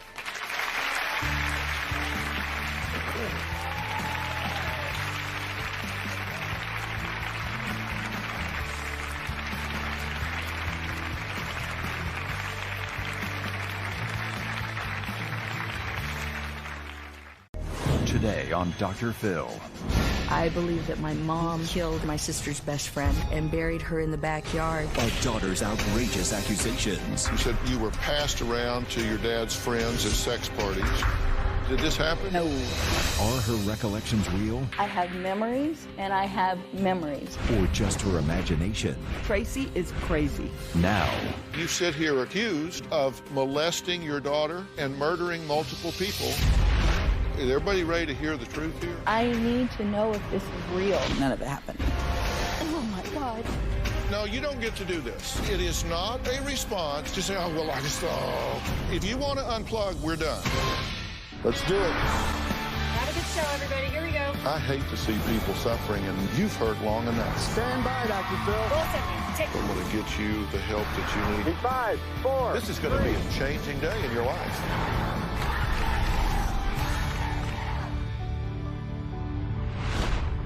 Take a look at all of these journal entries in front of me. Some of them written haphazardly on paper towels, some of them on yellow sheets. Here's what one entry says. If you ever tell, he will just say, go ahead and tell. I don't care. No one will believe you because you're just a sick little girl who no one will believe. And next time you try and tell, I'll kill you. My first guest, Tracy, says she started writing down these thoughts about 3 years ago, after disturbing memories from her childhood began to surface, began to rush back on her. Thoughts and memories about murder and molestation, involving not just one, but both of her parents. So is this a case of repressed memory, or have false memories been created in this woman's mind? Now, her family says yes, she is just wrong, top, side, and bottom. But Tracy insists what happened to her is real, and she is here to face her monster mother. About 3 years ago, after the death of my father, I started remembering things from my childhood, abuse, sexual abuse. Until 3 years ago, I didn't have memories about being abused. My relationship with my father was always very close. I was Daddy's girl. Dad was the fun one. He was the play toy. So as long as you followed his rules, you got to spend time with him. My father started molesting me around the age of 4 or 5. A lot of the abuse that I remember, it was violent. It was with objects. I remember my sister having the abuse done to her. I can remember my sister doing bicycle exercises in bed. She said, "You need to do them too. We're making our legs strong so that Daddy can't pull our legs apart." I talked my dad into coming into my room because Kelly couldn't take it anymore. Kelly was suicidal. My parents would have their friends over, and I thought that they were just playing cards. And my sister explained to me that they were sex parties. I remember my mom walked in and she was like, "What the hell is going on?" And there I was, tied up. The men had been rotating in and out of my bedroom. I believe absolutely my mom knew that this was going on. And I actually remember my mom watching. I can remember one time in particular, my dad wasn't allowed to speak to me. I couldn't take the fact that my dad wasn't allowed to talk to me. I called my dad in and I said, "Dad, please." And he said, "You told on me." And I said, "You told me Mom always knew about this." And he said, "Well, now I'm in all kinds of trouble." I said, "All right, look, if you'll be nice to me again and you can start coming back in my room, but we have to make some rules. You can't hurt me anymore. You have to brush your teeth." The smell of corn nut breath made me nauseous. My mom was very jealous of the relationship I had with my father. I was in love with my father. My family states that they don't believe me and that it never happened. I'm being ostracized by my family. I blame my mom. My mom is beyond vindictive. She scares me. And I would never hurt her, but life would be easier if she were just gone. Well, if being allegedly molested by her father was not bad enough, Tracy also accuses her mother of murder. I believe that my mom killed my sister's best friend and buried her in the backyard. When I was 11 years old, this girl and my sister Kelly had planned to run away together. I remember a fight occurring that evening, and I was hearing all kinds of commotion and screaming and yelling. I wanted to see what was going on. I ran into my sister's bedroom, and my mom shoved and pushed my sister's best friend. The back of her head hit my sister's dresser in her bedroom. I remember blood just coming out of her nose and her ears, and I think even her eyes. I remember hearing my sister scream. After she was already dead, my mom got my dad's gun out and had me shoot her in the head so that if the body was ever dug up, that it could be blamed on one of us kids. I ran back into my bedroom and locked the door. I remember soon after that hearing somebody outside digging in the dirt right outside my window. A family out there had a missing child, and they don't know what happened to her. Tracy's husband, Marty, says even though his wife's allegations seem out there, he frankly believes that they just may be true. I do not believe Tracy is lying about this. I believe in my heart that something did happen to Tracy in her youth. I believe that she was molested. Some of the memories that she recalls, they're so outlandish, they're very difficult for me to grasp. But the behaviors of her family members lead me to believe that they are hiding something. When Tracy and I approached her mother about the abuse, Donna seemed very well rehearsed. She didn't give a good reaction to the subject matter that was being put to her. I do believe that Donna has something to hide.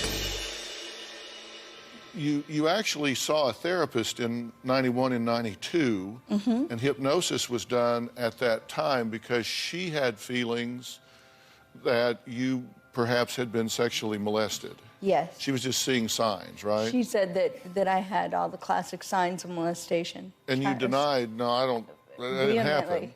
Vehemently. So she did hypnosis with you, and I want to be very clear on what you've told us so far, because we took very careful notes. You said in 92 you began hypnosis and you recalled sexual abuse by grandfather and a date rape that took place in 1981. Yes, yes. So you did recall grandfather and date rape. But the grandfather was only for a couple of days. I started off by telling him about the date rape, and his reaction scared me, and so the abuse of my grandfather went right back in. I didn't, I just hid it again. So you recalled it, but then it was gone again. Okay, but then in the last 3 years, things have become much more active in your memory, correct? With regard to molestation allegations, you say your grandfather put his hands down your pants and rubbed you, and grandfather and dad raped you. Yes. You were molested by your father while your mother watched. I remember her hiding under the beanbag one time. Okay, that you were molested by your mother. Yes, I guess that's what that would be called. You said that you recall your dad paid off people by letting them have sex with you. That was one of my fears, and it was mostly the card buddy friends that would come over to the house. Well, was it a fear or it's a memory? I do like this. Yeah, I have memories, and I have memories. The memories that I guess I'm praying. I don't get the air quotes around the ones with the quotes around them, I'm praying to God are false. And when I say a memory, a real memory, it's one I have had for as long as I can remember. It didn't just come in this last little bit. I'm hoping that the other ones are false, and so we call them memories. Her memories of the past have been in very vivid detail of times and places that I wouldn't think most people would be able to remember. But I'm not common denominator. saying they are, and I'm just trying to get through. Yeah. So I have everything on the table here. You said you were molested by all your dad's military friends. Like 2 of them, Okay. And he brought. I have memories of him bringing people home from the bar, and me being blindfolded. Yeah. Okay. And him allowing them into my room. But when you say that's a memory, you mean that when you're less. I pray to God it's a false memory that occurred from the hypnosis. Well, we would pray to God they would all be false. Absolutely. But are you saying you're less certain of that than you are some of the others? No. I just really hope that those aren't true. All of the memories seem absolutely real to me. Why would you pick out certain ones to hope aren't true and others you don't put in that Because some category? I've always had, and they didn't just come in these last 3 years. I understand. You said parents use card games as facade for swingers mixers, that you were passed around to your dad's friends at sex parties, that your dad and friend had sex with you at the same time, and that your dad had to do some medical repairs to you after the rape. You remember all of that? Yes. You took your sister's place to stop Dad from molesting her. She couldn't take it anymore. You had a relationship with Dad, and it came to the point where you thought you were in love and getting married. Yeah, I didn't think I was getting married. We talked about the fact that why it wasn't fair that people that were in love with each other couldn't get married, that there were rules and regulations about that. You have horrid memories of murders taking place. Yes, I do. And then your mother gave you a gun to shoot this person in the head. Yes.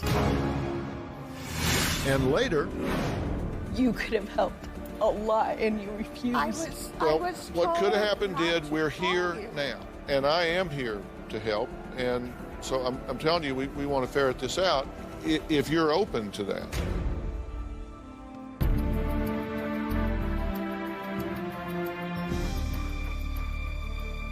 Tracy says 3 years ago, she started having dark memories from her childhood of someone being hurt in her family's home, of someone digging a hole in the backyard, and of blood-stained sheets.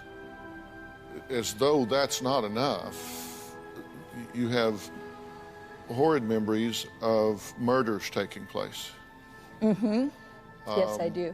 You have a recollection of a babysitter, Josie, being killed in your parents' home. Yes. Okay. That a friend, Craig, was killed and buried in the backyard. He was the person that I first thought I was remembering. He's the first person that came to mind. I was very relieved to Okay, but find... stay with me, though. Do you have a recollection of him being killed and buried in the backyard? No.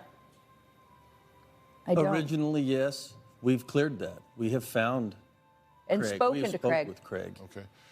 Foster child Betty buried in the backyard. She was the next person that I thought might have been the child that was killed in our home. Okay.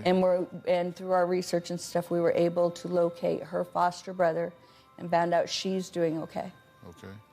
I don't have a visual of the person that was killed in our home. Faces have changed, but the way it all went down has not changed. Okay. Well, Kelly's friend, Tina, was killed and buried in the backyard. No, I was worried. She was my next one I came to, wondering if it was Tina. And so then I was on track trying to find Tina and make sure she was okay. Then you had a recollection of Kelly's friend, Carrie. Yes, then the next names and stuff, and since that time, I no longer say it was this person or it was this person. I say this person is coming into mind. I wonder if there's a reason this person is coming into mind, and then I want to check them out and I want to make sure they're okay, because either because of the false memory or because of real memories, I don't ever get a flash of the person it was. Okay, I don't know that. Did I hear you say in the tape piece that there was a big fight and an argument? Yes. And then your mother gave you a gun to shoot this person in the head? Yes. And was the person already dead? Yes. So the person had already been killed? Yes. And you're saying that this was Carrie? And I think it was my sister's best friend from the 7th grade, and Carrie keeps coming to mind. Okay, well, is this a memory or a memory? This is a memory. Understand, we've been chasing our tail. We're putting faces and names to things time and time again. We have done quite a lot of investigation trying to chase these leads down. Ludicrous as some of it may seem, it's very real to her. The faces and the names have changed, but the incident still remains the same. I understand. And then there was a dog killed, a boxer pug mix. Yes, my dad's dog named Kong, and that came from a story that my dad told me. Okay. I'm not asking you the story, I'm just asking you. Yeah, oftentimes he would come into my bedroom at night, and I think he spent more time in my bedroom than he did his own. And it wasn't always sexual. There were many, many times where we would just lay there and we would talk about why he was sad, what his life was like. Okay. Well, Tracy and her mother, Donna, have not seen or spoken to each other in over a year. We're going to find out what happens when they do come face to face for the first time when we come back.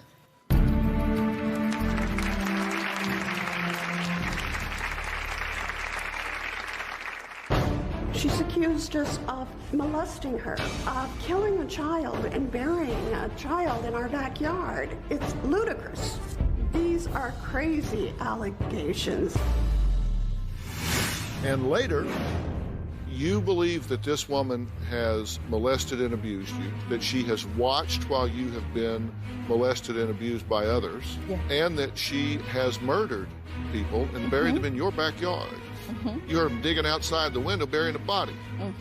Yes. Why would you go to Thanksgiving at this woman's house? My mother knew that my father and my grandfather were molesting me. My mom is very dangerous to me at this point. I think that she actually used a form of hypnosis on us to make us forget. Well, that was Tracy, who insists her mother, Donna, not only enjoyed watching her being molested by her father, but also murdered Kelly's friend and buried the body in their backyard. And it's been 1.5 years since Tracy saw her mother, because Donna says she's fed up with her daughter's allegations. Take a look. These are crazy allegations. Tracy was never sexually abused in our home. My husband never molested anyone. I am not aware of any sexual abuse that she ever had. When the kids were young, our family life was what I would consider perfectly normal. Tracy is having horrible delusions. I don't see how I wouldn't have known if something was going on. I was home with the children all the time. Tracy made it sound in the beginning as though I too were a victim, that I was abused, that I was too weak to stand up to Alan when he abused Kelly and Tracy. That's the farthest thing from the truth there could be. I am far from a weak person. I am a very strong person. I was a military wife who held down the fort when my husband was gone. I'm hurt, I'm shocked, I am angry. I was mortified. The things that Tracy says were done to her are horrifying. She's accused us of molesting her, of killing a child and burying a child in our backyard. It's ludicrous. I can't even begin to tell you how it makes me feel that she can accuse us of all of these things. It's ridiculous. I would never stand by and allow any of my children to be hurt or abused in any way.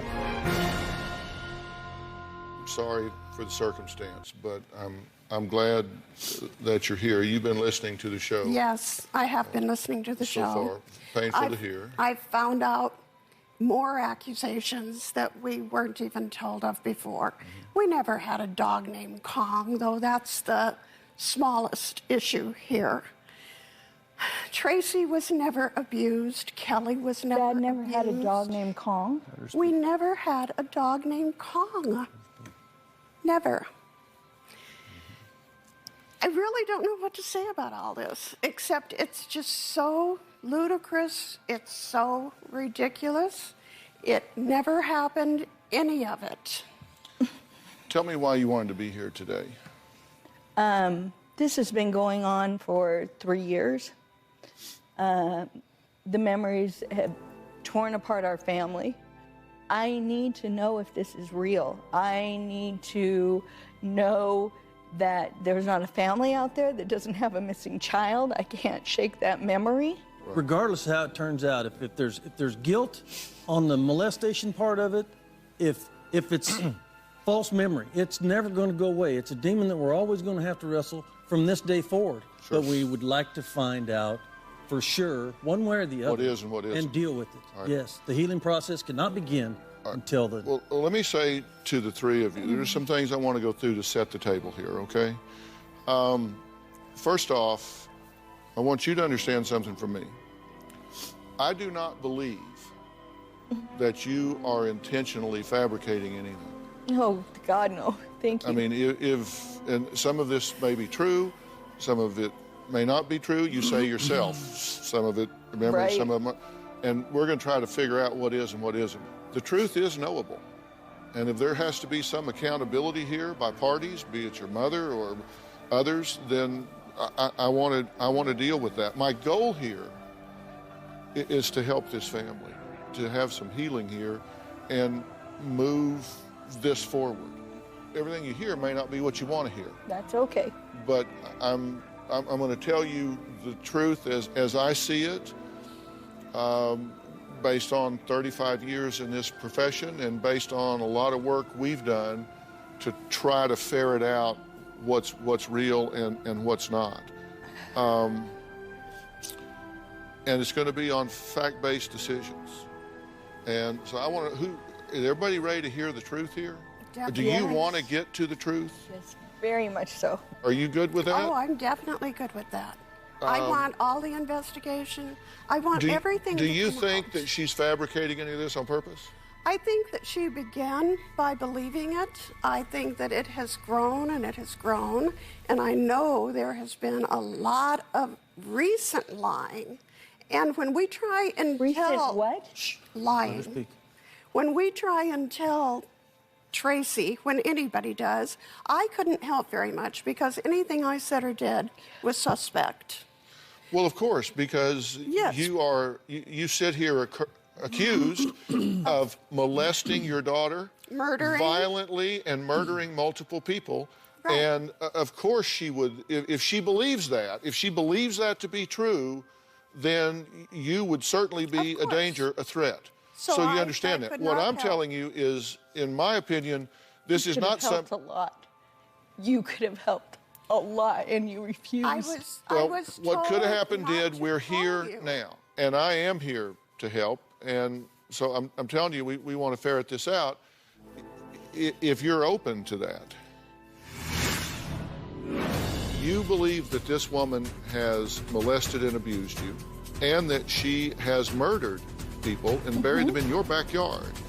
Yes. Why would you go to Thanksgiving at this woman's house?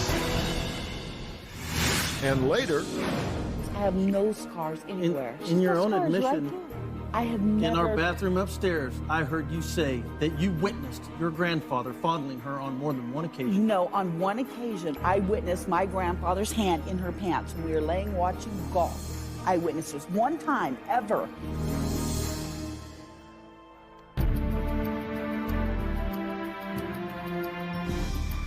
I am here to help, and so I'm telling you, we want to ferret this out. If you're open to that. I'm open to it. I have asked my family for help over and over and over, and you can't believe the responses I've gotten. Dr. Phil, I was told not to call Tracy. By who? By Tracy. I was told not to call her. Was told that it made it worse when she talked to me.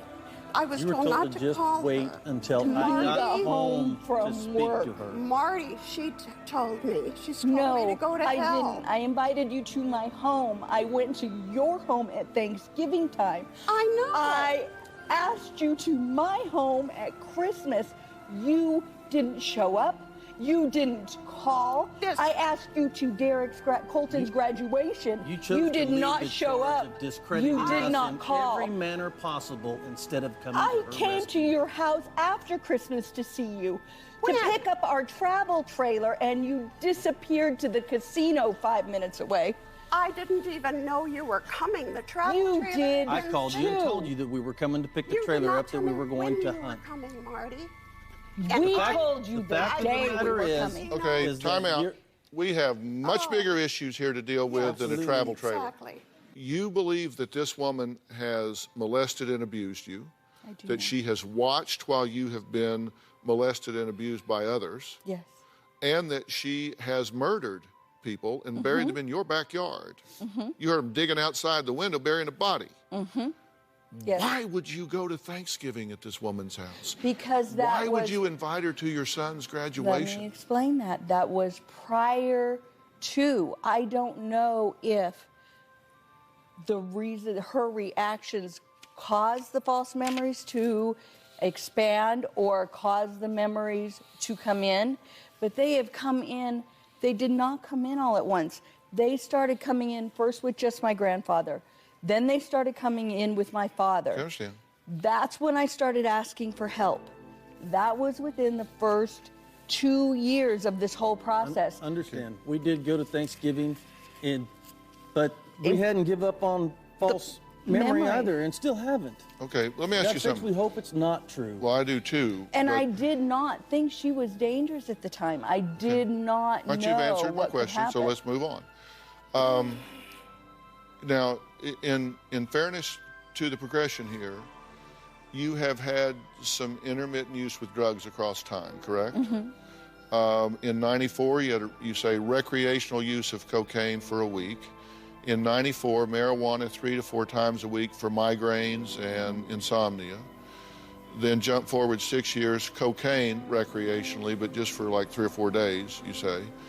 05 to 07, methamphetamines 3 to 4 times a year throughout 05, 06, and 07 for 2 to 4 days at a time. Okay? All right. Then in 2009, cocaine again, recreationally for a week, and methamphetamines intermittently. Okay? I bring that when you up. say intermittently, yeah, like once a we average it out to be about once a year, once to Okay, twice then a year. 2012, methamphetamines for 2 days. So I bring all of that up, not to say you're a drug addict, but to say that can certainly alter your neurological efficiency, consistency, and the electrical functioning in your brain. And if you're dealing with memories, that can be relevant. It just is. Tracy had also said that she was using the methamphetamine while she was having the memories because she wanted to bring them in more clearly. Yes, that's in She there too. she also told me that was for a she 3 month explaining away a meth pipe. She told me that she didn't know it was bad to smoke it, that she only used the pipe when Marty was too busy to get a line ready. That is a lie.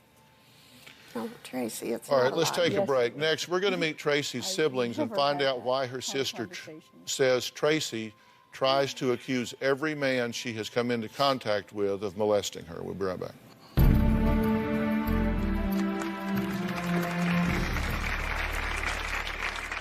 Tracy is crazy. Tracy is attacking my brother and I. I was horrified when I heard these allegations. The stories were so outrageous and perverse. A made-for-TV movie isn't this bad. All of Tracy's allegations are preposterous. When the memories first started coming in, those memories were of my paternal grandfather. I remember seeing my sister sitting in his lap, and Kelly was squirming and she didn't want to sit there. And I remember that I wanted to sit down on his lap. And I can remember him taking and sticking his hand down the front of my pants. Didn't seem disturbing. I can remember it feeling good. He liked to see how many times he could make that happen, and he would do it too hard. And that's when I would get urinary tract infections. You just saw Tracy, a married mother with 4 children, discussing what she claims is a memory of her grandfather molesting her. Now, this claim is in addition to her belief that her now deceased father also molested her and passed her around to his friends during sex parties. And her mother, Donna, murdered her sister's childhood friend, burying her in the backyard. Now, Donna says that none of this criminal activity happened in their household, and her 2 other children, Kelly and Craig, have come to their mother's defense. Tracy is crazy. My sister and I were not molested by my father. My parents never had sex parties. When my parents' friends would come over, they would play cards, a game called Guts, some sort of a poker game that they would play for pennies. My father never touched any of his children, never, never. Nobody was ever buried in our backyard. Nobody was ever murdered. Her life was normal. Her life was boring. All of Tracy's allegations are preposterous. A made-for-TV movie isn't this bad. I feel like Tracy is attacking my brother and I to our core. I do not believe that my father molested my sisters. There was nothing that rang true about what Tracy was saying. I was horrified when I heard these allegations. There was never any signs to indicate that any abuse was happening. Tracy's stories are ever evolving and changing. First Papa, and then all of a sudden it was everybody she's ever had contact with, it seems, has molested her or used her in some way sexually. The stories were so outrageous and perverse, it was obvious none of it could be true. At one point, I couldn't talk to Tracy about her memories anymore because it was making me sick to my stomach. It's like a combination of Law and Order SVU and Criminal Intent. One of the accusations that Tracy has made is that I have tried to commit suicide multiple times. I have never tried to commit suicide. I think Tracy is delusional. She has taken this just too far. It's destroying my mom. She's got to the point where she just can't deal with it anymore. Tracy called me over to her house a couple months ago to offer me immunity. She informed me they've had a private investigator, and the things they had uncovered about me were horrendous, and that I would probably be in prison the rest of my life. I'm not covering up anything for my mom. None of this happened. If I thought that these allegations were true, I would be fully supporting my sister, but it never happened. she is very convinced of a big portion of what she's saying, pretty darn convinced of the rest of it. Kelly, what do you say about this? Did this happen or did it not happen? No, none of it happens. None of it happens. Show me your wrist. None of what? Show me your wrist.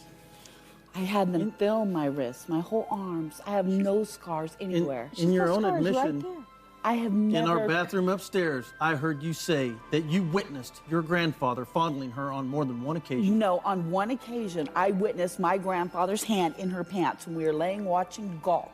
I witnessed this one time ever, and she didn't even remember it. Which is not okay, by the way. No, it wasn't okay. That's not okay by any stretch of the imagination. This wasn't okay. So then this it was did probably... happen. None of it's not true? Come on, Okay, man. that one thing is true. Yes, that did happen. What did you tell me about your wrist? I never told you anything about my wrist. Marty, you were there when she said that it didn't happen when we were kids, that it happened in Yuma. Do I have any scars anywhere? You said the suicide, and you said you didn't know anything about it until she mentioned it. And you said that it was not from childhood. It happened when you were in Yuma, Tracy, after you and Bob had a problem. You told me that it was when we were in Phoenix and you were kids. Okay, stop. Wait a minute. Listen, no, you don't get to do this. No, hold on. Look at me. Now, if you want to unplug, we're done. It is not a response if someone disagrees with you. Just say, oh, well, I just, oh. Or you're going to hear... It's the first time I heard that lie, sir. You don't get to have a little mini meltdown every time you hear something you don't want to hear.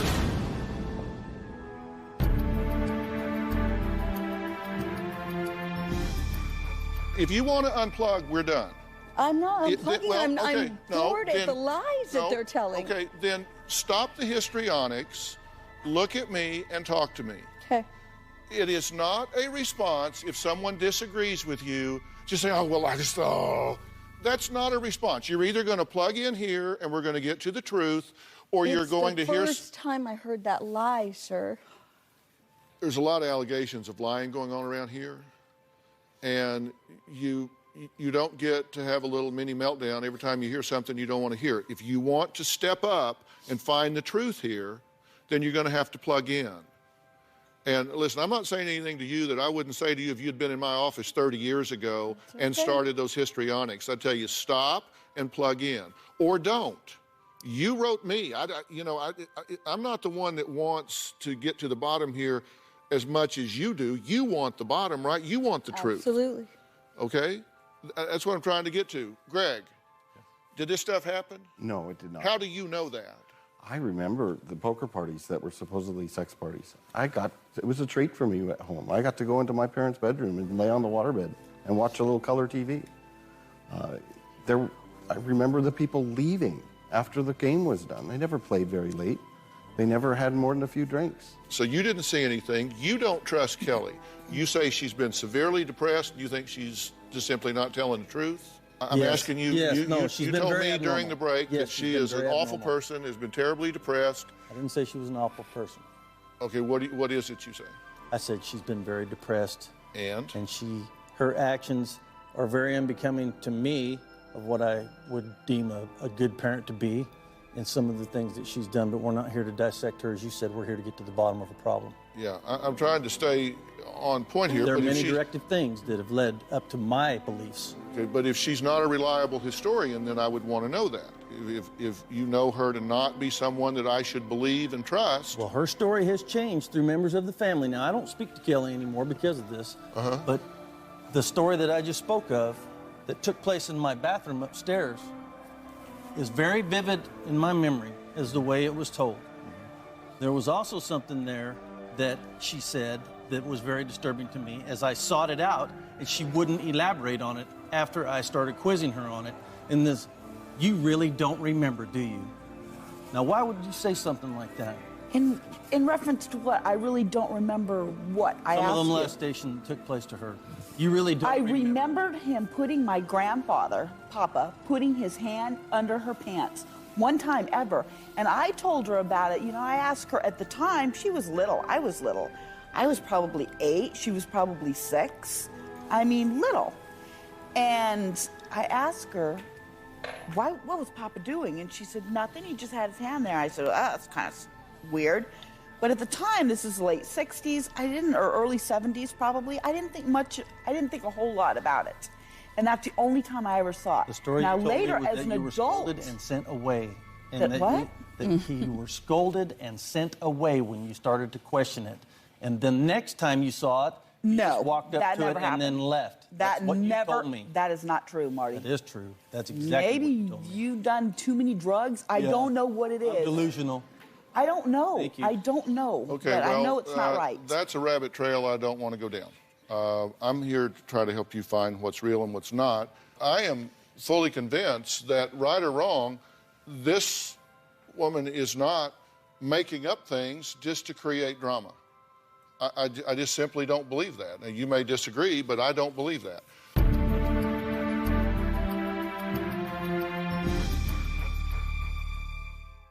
We are nowhere near done with this story today. We have barely scratched the surface.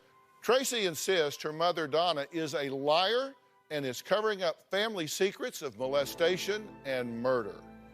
But Donna says her daughter's memories are a figment of her imagination. So who is telling the truth? Well, Donna agreed to take a polygraph test to put the matter to rest once and for all. You're going to find out the results tomorrow. Tomorrow on an all-new Dr. Phil, she accuses her mother of sex abuse and murder. This is a timeline that you have put together. But where's the evidence? What happened to the body? It was just an unsolved crime. She claims she was violated in high school. Raped while on a double date with Denise. Denise denies that happened. I'd have to hear that from her. Well, you're going to hear it from her. Joining us is Tracy's friend, Denise. What will a polygraph reveal? Please tell me the lie detector test results on my mom. Are her memories real or imagined? They are very real to her. I'm the last line of defense to this woman, mister. You want to get up on your hind legs and bark, find out what the hell you're talking about before you are enabling this woman. That's tomorrow. We'll see you next time. So long.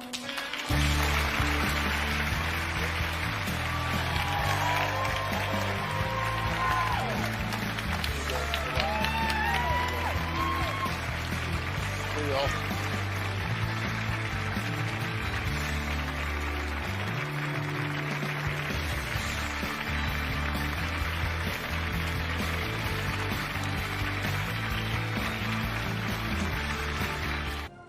Today on Dr. Phil, she went from scared for her son No, give me the knife. to scared for her life. My job is to hurt you and get rid of you. 8 years old He punches, kicks, and spits at you. and out of control.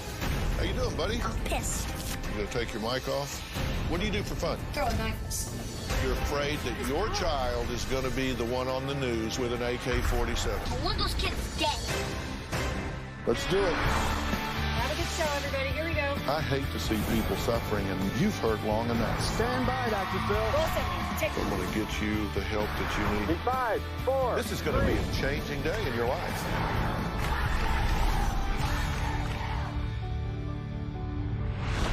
Well, recently, a desperate mother sent me a very disturbing video of her 8-year-old son.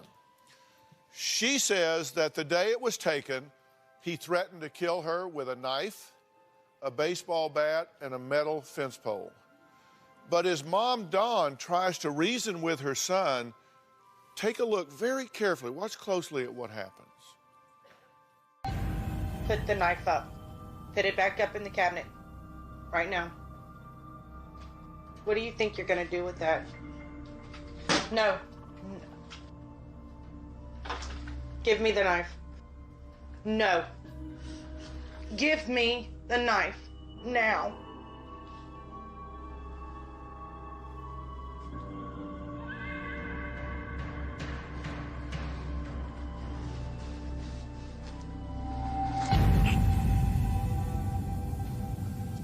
Now, Dawn says Gage has threatened to kill her on multiple occasions, but last week she says things took a turn for the worst. No!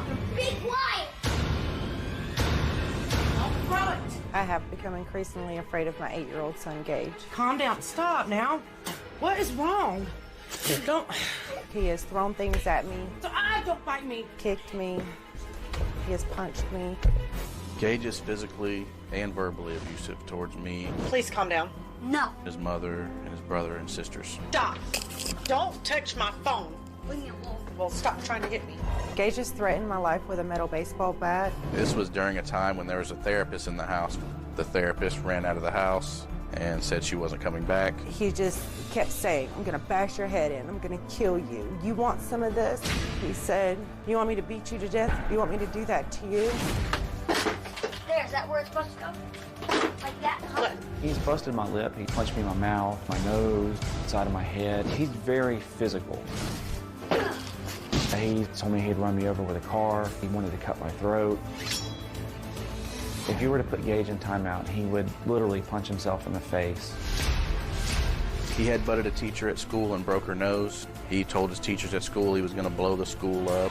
I want those kids dead. The police officer had to come and talk to him. He told the police officer, I'll take your gun and shoot you in the face. I heard him tell a doctor, I'll kill you, you bitch. He's personally told me if I had a knife, I would stab you, or if I had a gun, I'd shoot you in the face. If I had a bomb, I would blow you up. It may sound crazy to other people, but to us, it's normal, everyday life. He would call me a bitch, or he would say you, and he used the word a lot.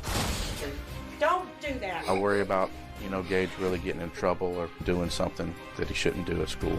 I don't want to see him end up on the news, the next kid that went to school with a gun. Gage, put it down. There. Okay. First off, let me get everything straight for folks here. You two are the biological parents of the child, but you're now divorced. Yes, sir. And so you're co-parenting this child. You're the stepdad. Yes, sir. Let me start with you, Mom. What's going on here in your opinion?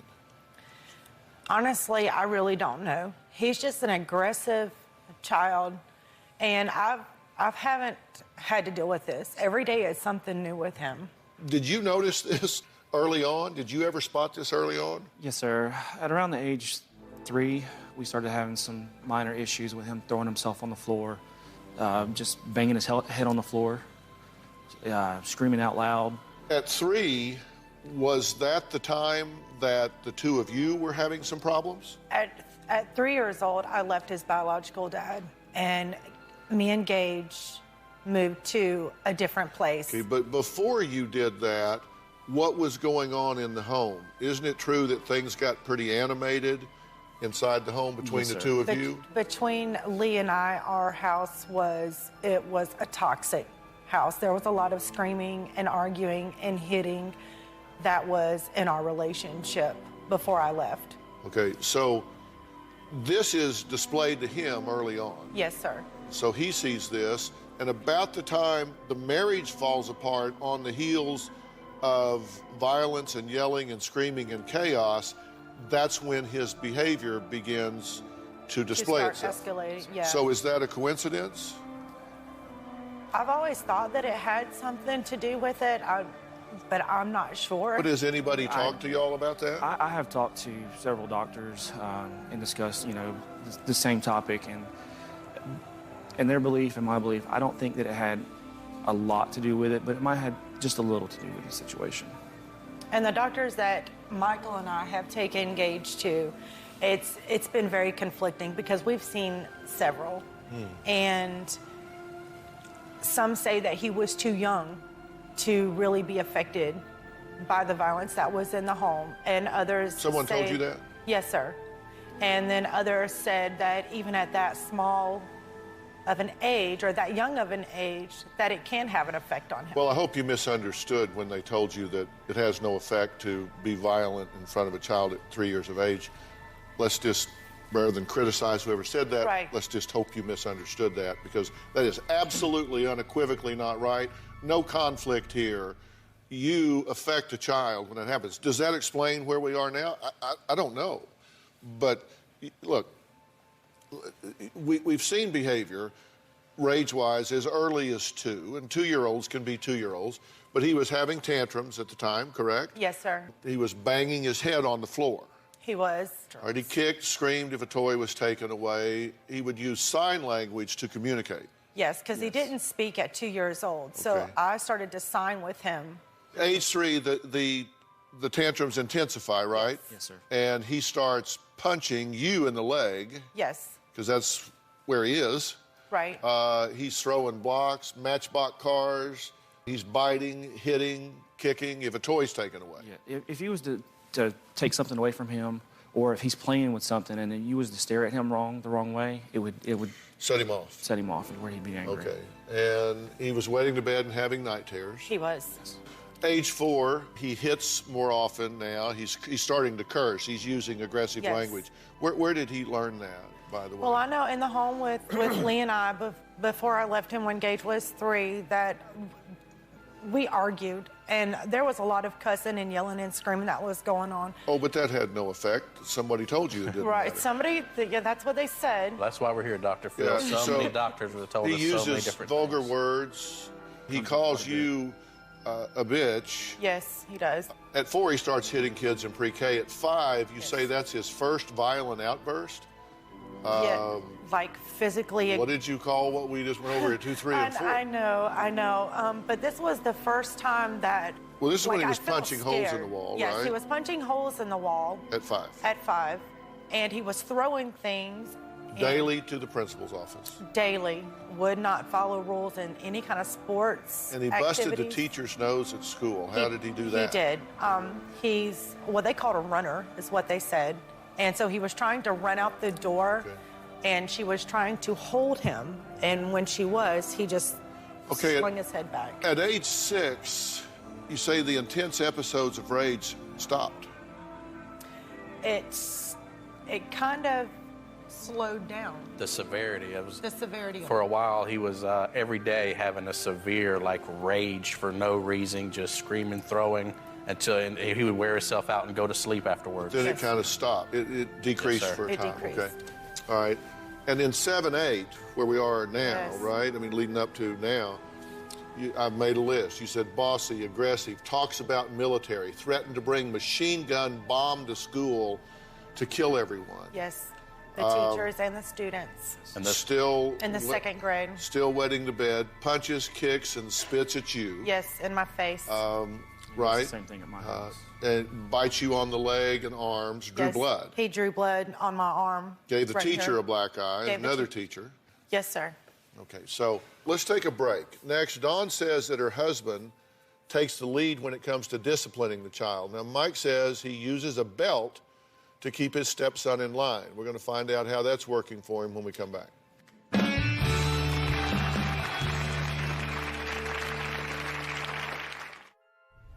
Dawn says her 8-year-old son, Gage, has been diagnosed with ADHD, IED, which is intermittent explosive disorder, and ODD, which is oppositional defiant disorder. That he has spent hours with countless therapists and has been prescribed a slew of prescription medications. Despite all efforts to find out what's wrong with her son, Dawn says nothing is working. Her current husband, Mike, says he spanks Gage with a belt and he'll straighten up, but really just for a few minutes. Take a look. I'm from the police department. Get on the cops, please. Okay, I've got the cops coming. Yeah, come over here right away. Where's your He mommy? always hurts me. He always hurts you? What did he do to you? He hit me. He And hit you? Smacks me. He smacks you?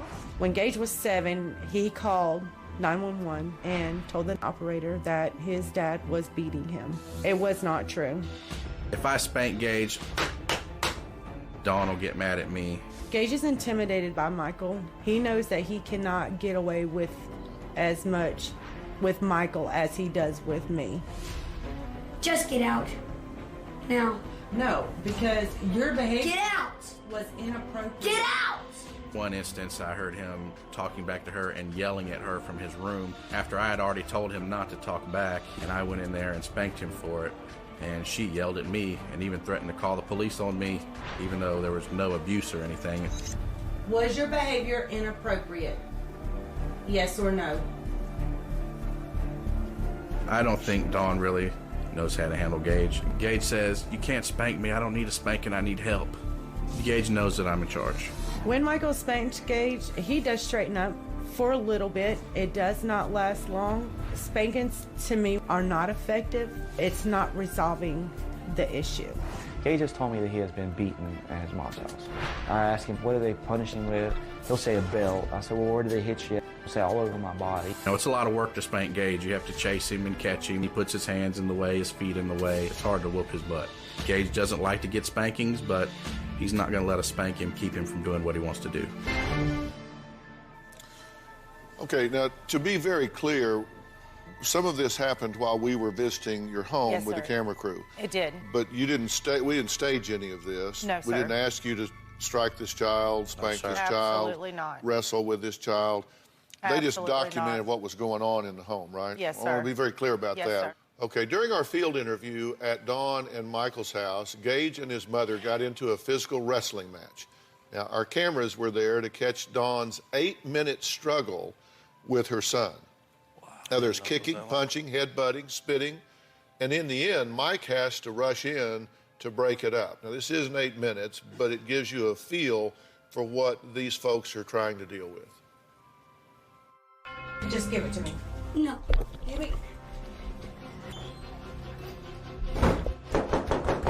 Unlock the door.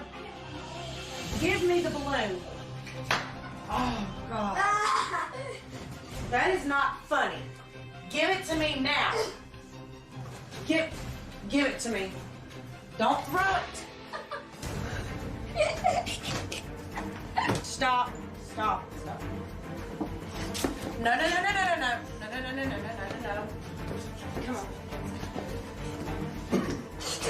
Don't do that.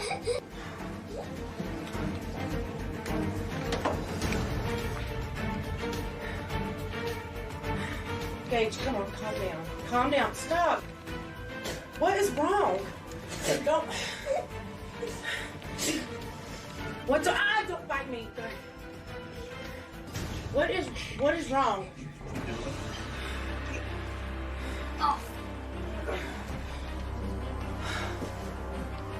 What does fighting with your mom get you? Nothing good happens. You ready to straighten up? Or we need to go in your room? You ready to have some good behavior? You want me to... Do I need to take my belt off? Why are you laughing? It's not funny.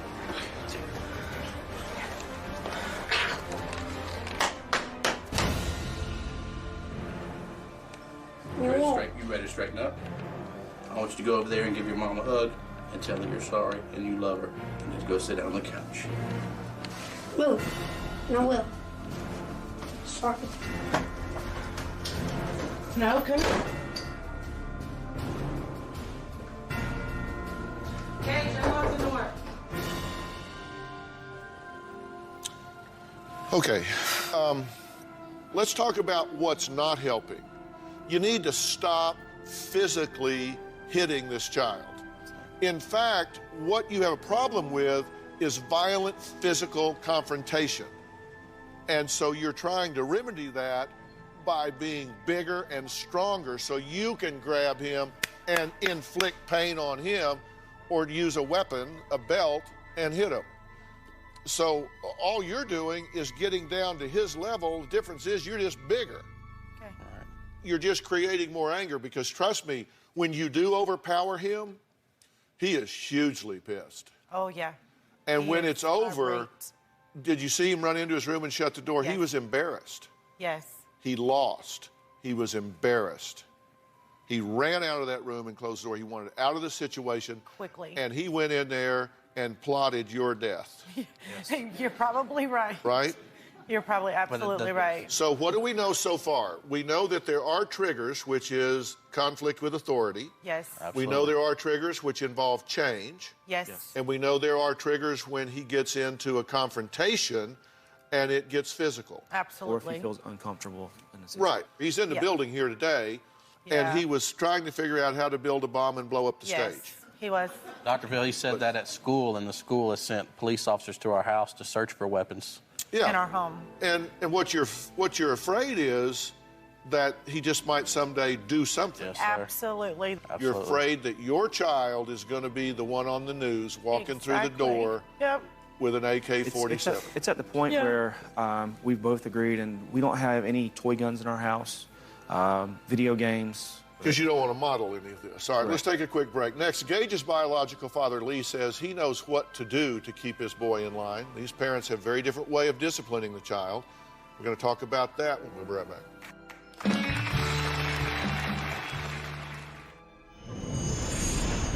What's wrong? Shut up, that's what. I do the best I can to control Gage. I try to get on Gage's level. When he is really bad, a lot of times I'll just grab him by his arms and I have to get right in his face and talk him down. Or I'll try to get him to focus on something else. I'd say, please stop doing what you're doing. Calm down, listen to Dad, listen to me what I'm saying to you. Relax, breathe, just focus on me.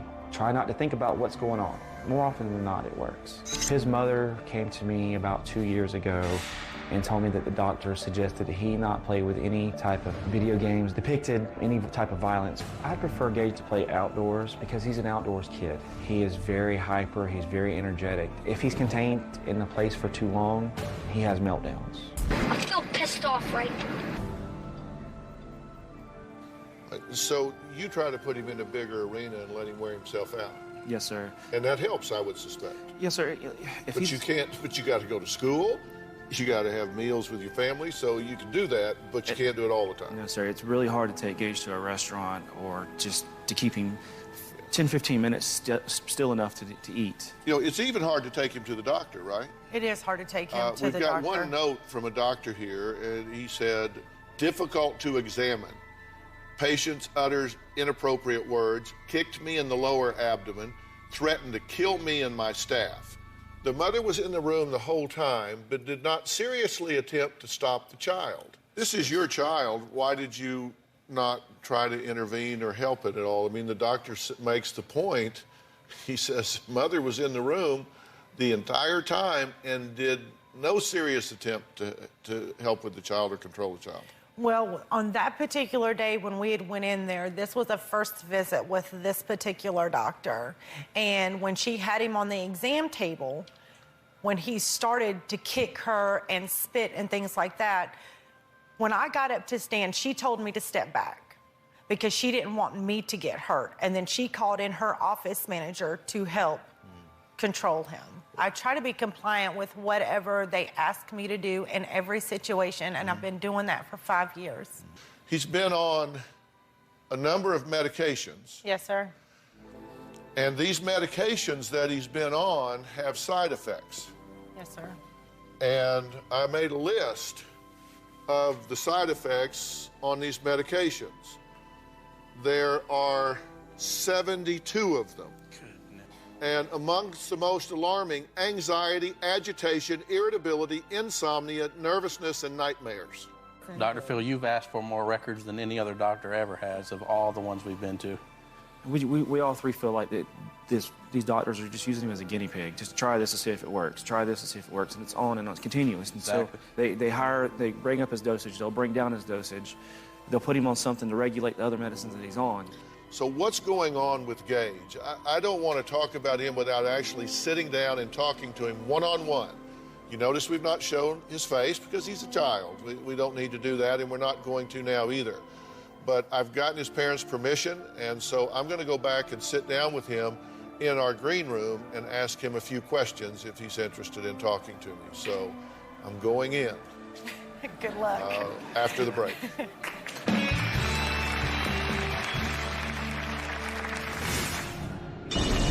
Gage, how you doing, buddy?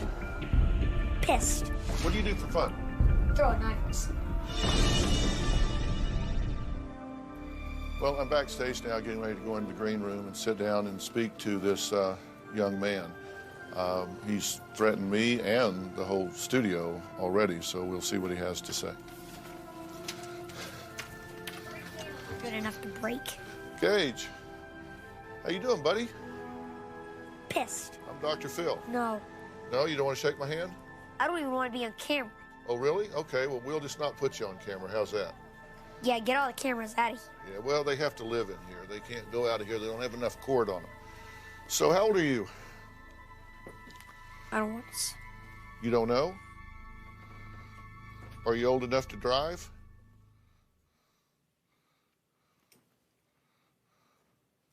You gonna take your mic off? Oh, be careful. Be careful. They have stupid mics anyway. Pardon me? Stupid mics anyway. Or rather, throw it somewhere. No, you don't want to throw it. Why? They're stupid. They don't fake. Tell me what's stupid about them. I know when they're fake or not. People that have the same thing.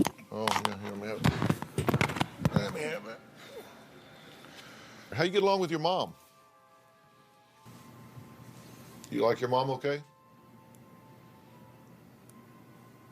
Yeah? How you get along with your dad? You already know this stuff because you got all that other stuff. Yeah. First time I've met you. I just want to know what you said, what you had to say. I didn't have to say anything. Yeah. All I want to do is throw a knife at a camera. What do you do for fun? You know what I like to do for fun? What? Throw a knife at somebody. Throw a knife at somebody? Yeah. Yeah. But what if it hurt them? I don't care. Would you feel bad if you hurt somebody and made them cry? Keep doing it. You'd do it some more? Yeah. Are you angry? Yeah, I'm angry. I'm pissed. Why? What's got you all angry?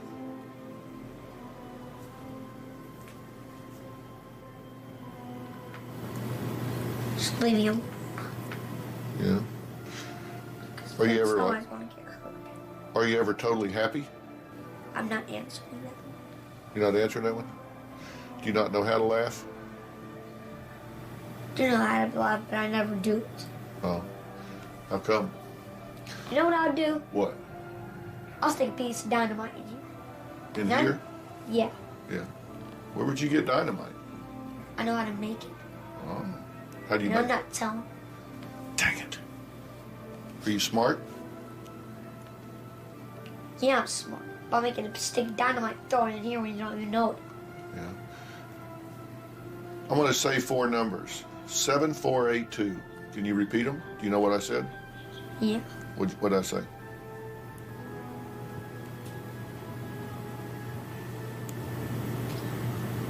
I don't want to say it. Oh, you don't know, do you? I don't want to say it. Yeah, but you can't say it because you don't know, can you? I do know, but I'm not saying it. So what did I say? I'm going home, and I don't want to come back. Yeah, that's okay. You don't have to come back. I won't be here anyway. Can you tell me the 4 numbers I said? Nope. Can you tell them to me backwards? Nope. I didn't think so. But you gave it a good try, right? I never even said it. Yeah. 'Cause you don't know them, do you? I do know them, but I'm not saying it. If you can tell me those 4 numbers, I'll leave. I don't even remember. 7482. Tell them to me backwards and I'll leave.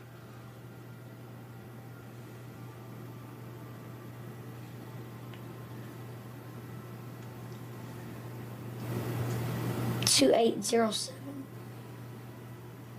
Close enough. Close enough. Not right, but close enough. So I'll leave and let you be in here by yourself, okay? It's good to meet you, buddy. Take care.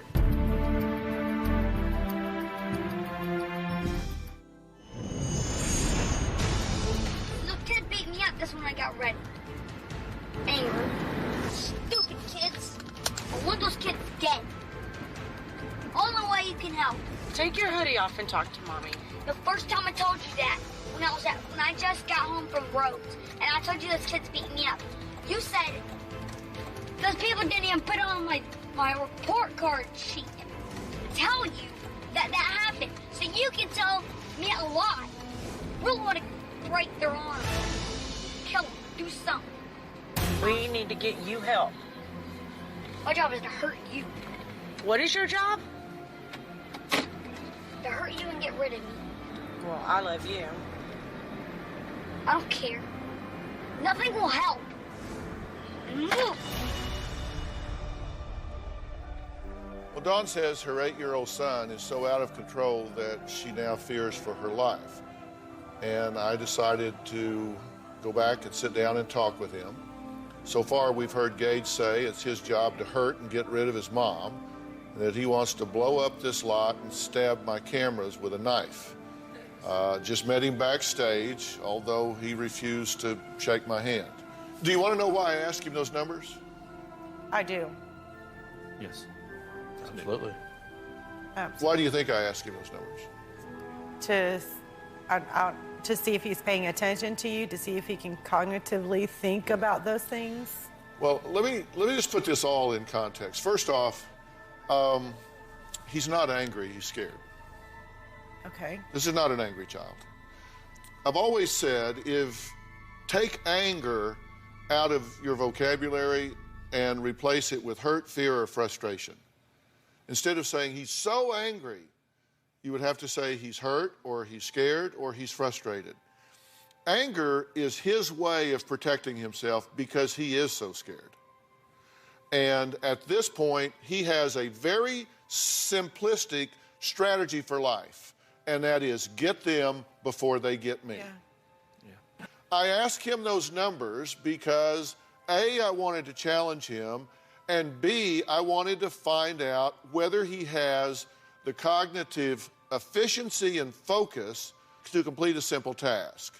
I sat there and watched him moving his lips, trying to say the digits. And I gave him an incentive, right? Right. I said, you tell me these numbers, I'm out of here. Okay? If he wants me gone and he knows the numbers, he would have spit them out. Yeah. He wouldn't have told me. He would have said 7284, now get out of here.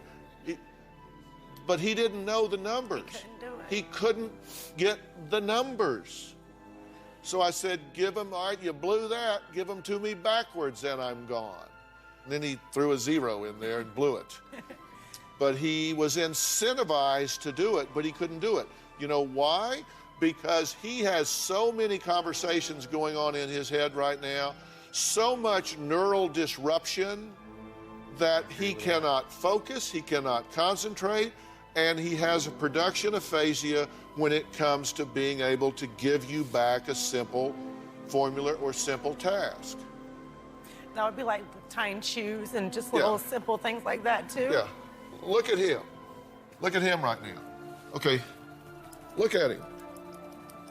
How irritating is that? It's super irritating. That's what your son lives with every day, all day. He has constantly got clutter going on here and clutter in his brain, and he is trying to sort through it. What you have here is a neurological phenomenon that needs to be evaluated and properly treated. And if I make arrangements for that to happen for you with hand-picked professionals, would you like for that to happen? Absolutely. Because I certainly will make that arrangements for you. Absolutely. We'll figure this out and let this young man come back here and tell us how things are going. Okay. Fair enough? Fair enough. All right. That's our plan, okay? All right.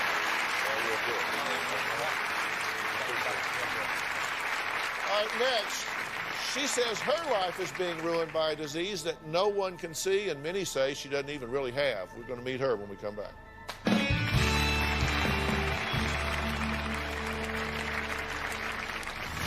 I am in pain every day. It feels like muscles are being pulled off the joints. She's tired. She's done. Puts me in a bad mood. Ryan comes off unsympathetic.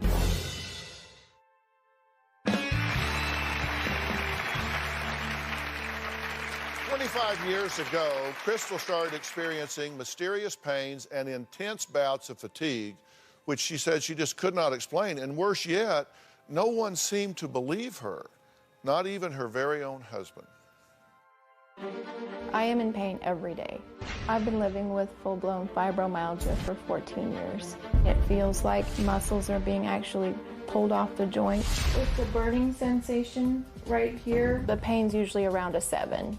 When I have a migraine, that goes right up to a 10. I wind up in the ER 3 to 4 times a year. When Crystal and I first got married, the fibromyalgia was not a problem, but it is definitely a problem now. It's not that the symptoms are getting more severe, it's just that I'm wearing down. I work out of town during the week. When I'm on my way home, she's tired, she's done, and she's in bed, and we're thinking, oh no, not again.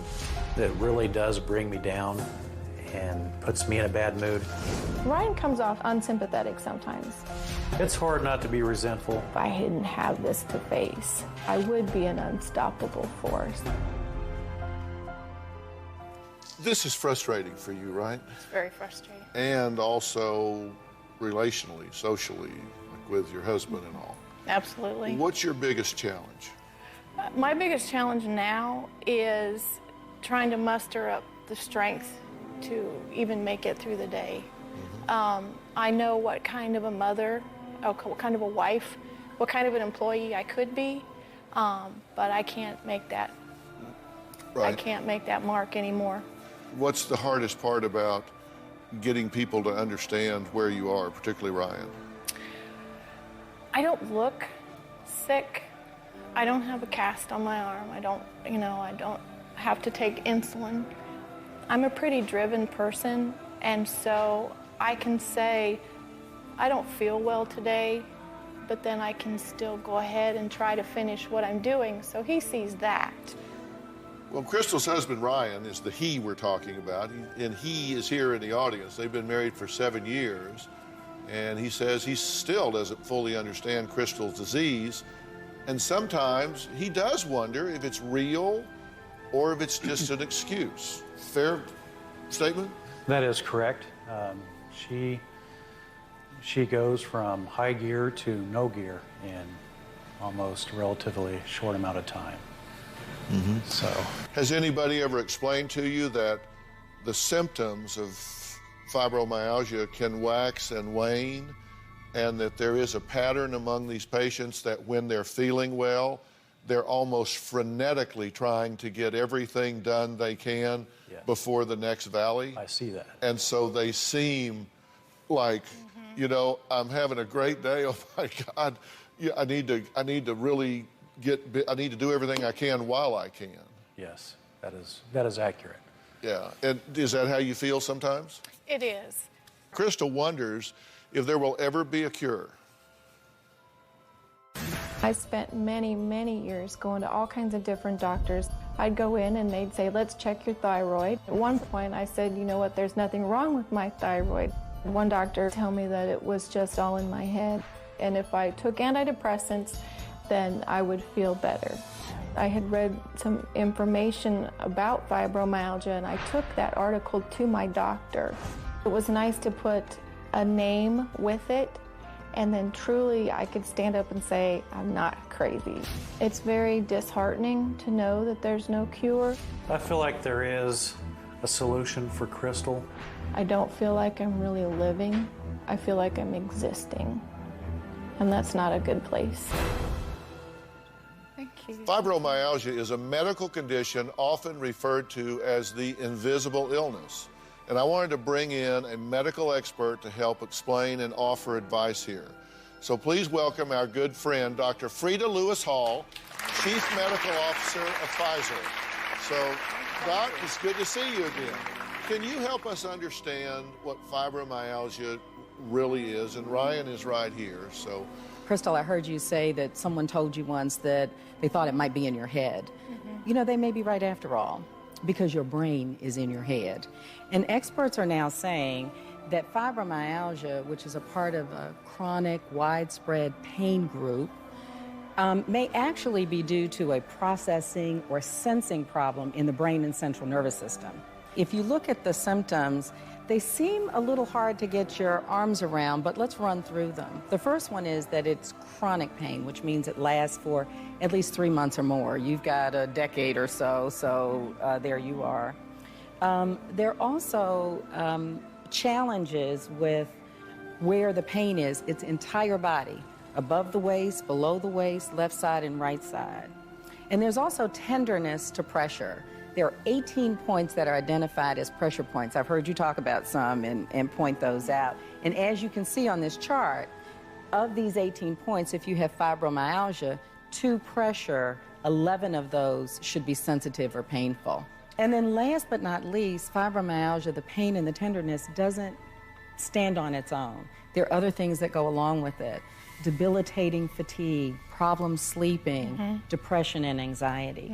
All these things together add up to the diagnosis of fibromyalgia. What advice do you have for the family of patients with fibromyalgia? So fibromyalgia is so hard to deal with because it is invisible and because you have these ups and downs, these bursts of energy. There are probably 3 tips that I would give to families that are dealing with fibromyalgia. In general, the first thing is to realize it's real. And you've realized it's real for a very long time. And Ryan, you told us a little bit about your journey and how challenging it is, because it is invisible, to really believe she's not exaggerating or making it up. The second tip is to reset your barometer. And this is very hard because people want to live to their highest aspirations, to their highest points. The last but not least is tap into your network. That's at home, with your immediate family, with your wider family and friends. All right, up next, you can manage this silent but painful disease. We're going to tell you how when we come back.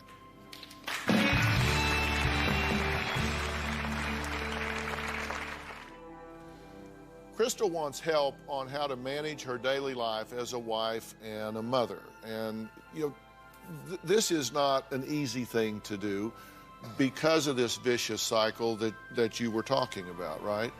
And what does she need to understand?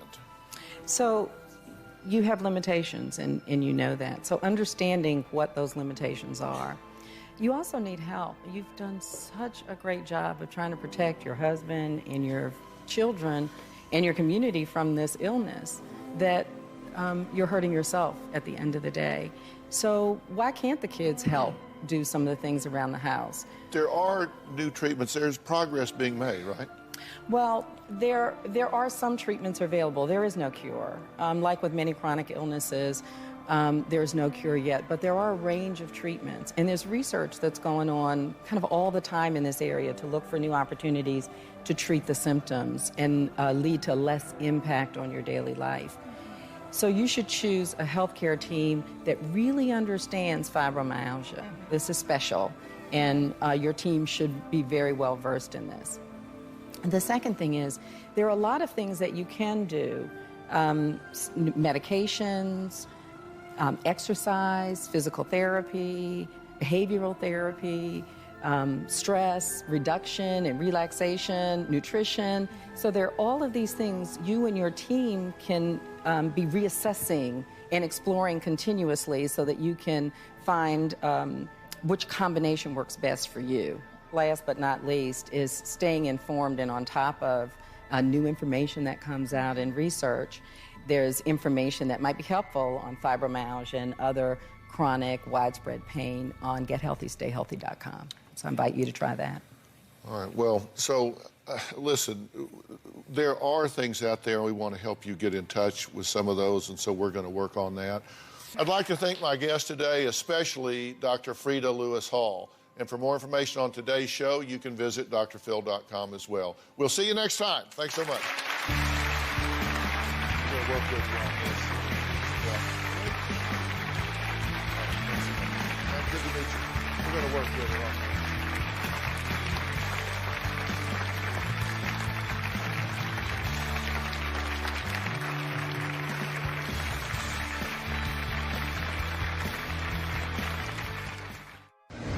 On Dr. Phil. Boomer the dog, that's my name. You eat dog food out of a dish? Obsessed with animals. I have 10 rabbits. I just want to be their real moms. Adorable. You're mommy's precious babies. Or just plain creepy. I attempted to breastfeed her. You were breastfeeding a rabbit? You put on a paper dog suit. Do you date? I've never been on a date, ever. Go figure. Let's do it. Have a good show, everybody. Here we go. I hate to see people suffering, and you've hurt long enough. Stand by, Dr. Phil. I'm going to get you the help that you need. In 5, 4, This is going to be a changing day in your life. Phil.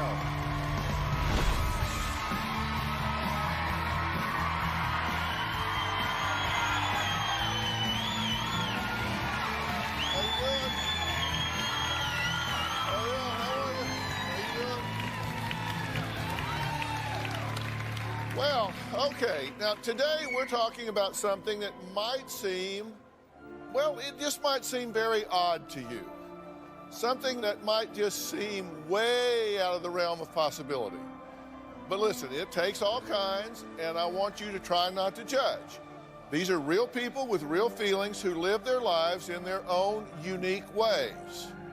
I think you may learn something from my guest today, who say they are obsessed with different animals. Now, let me start by saying I'm an animal lover. This is my dog, Maggie. We rescued her 7 years ago. Some of you may have seen her on the show. She comes to work with me every day, hangs out in my office, is pretty much a part of every meeting I have with my production team. Maggie and I are close. I love her. She is family, but never once have I ever thought that I wanted to be her.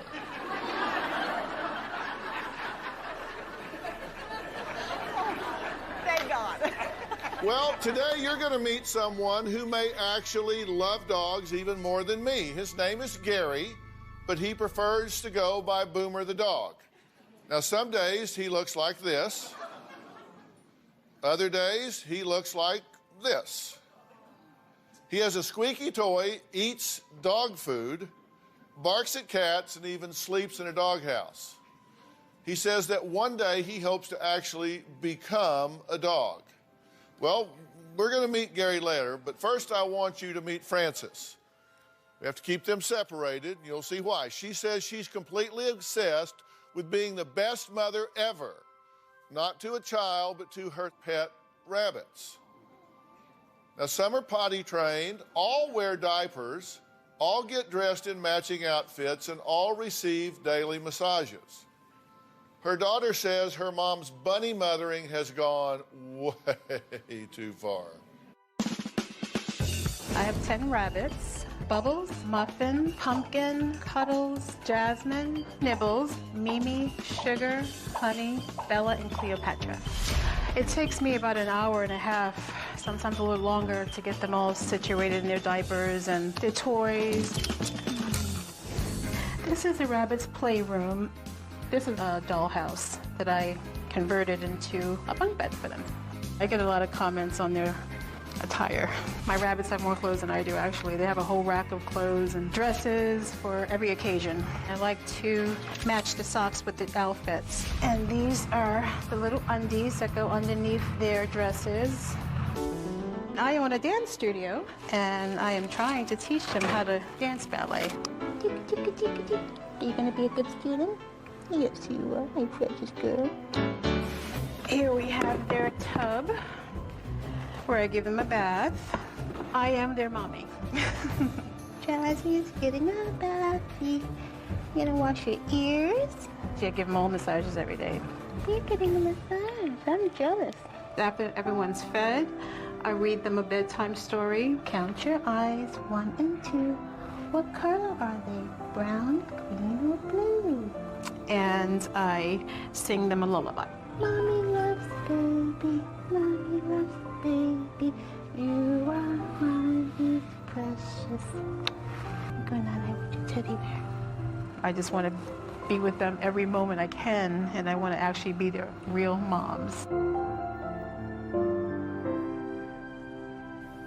Okay, why? They comfort me, and I love them so much. Now, you have a problem with this. What's your problem with it? Well, I honestly just think that it's gone too far. I mean, she spends every moment with them. She dresses them up. She reads to them, sings to them, lullabies. She does this noise. Oh, I got to hear the noise. Oh my goodness. Why I do that, I feel that when I'm like giving kisses, I'll go, I give kisses, so it's like an animal kind of, I don't know. They like it. They seem to like it. Okay. Frances says she does all she can to bond with her bunnies. Yes. And when I say all she can, I mean all she can. Her daughter says she is in complete shock when she learned exactly how far her mother has gone to bond with her bunnies. Take a look. When Jasmine was a baby, I attempted to breastfeed her, even though I didn't have any milk. I wanted to try to get a deeper bond with her. Alrighty. I actually took my breath out. I was just actually singing to her. She was very tiny, and I held her, and I kind of rocked her in a little blanket. I put the scent of Banana's food to see if that would attract them. I just kind of just held her and played with her. She actually latched on. That feeling, me bonding with her, was, I can't explain it. This is beautiful. They have teeth now, so sometimes I do try to see, but she has no interest anymore. Okay, you were breastfeeding a rabbit?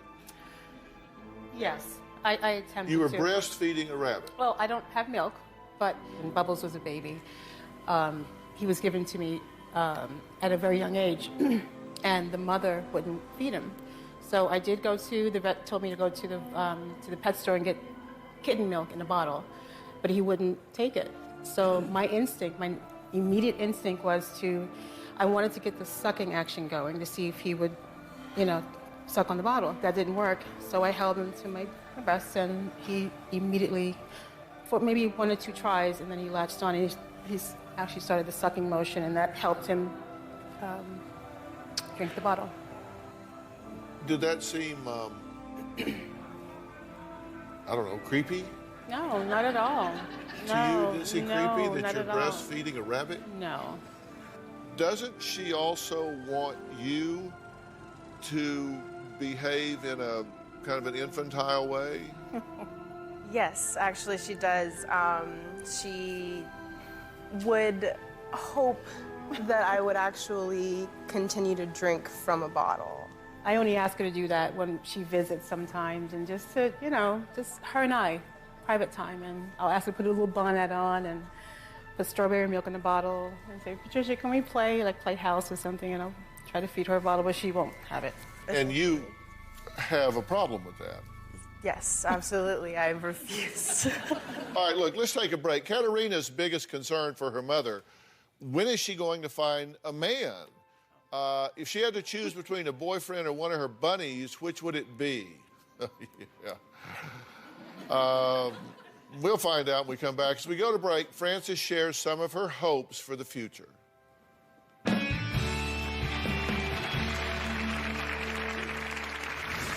would love to have a bunny mansion.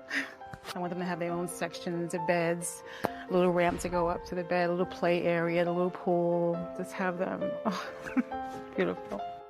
They're definitely her children. I mean, she's referred to the rabbits as my sisters. It sounds crazy, but I want to try to get that experience where they're just part of me in everything I do. I'm most worried to see how she would react once they're gone. They're gonna pass eventually. I don't honestly know what her reaction would be. I don't know if she would be 100% okay.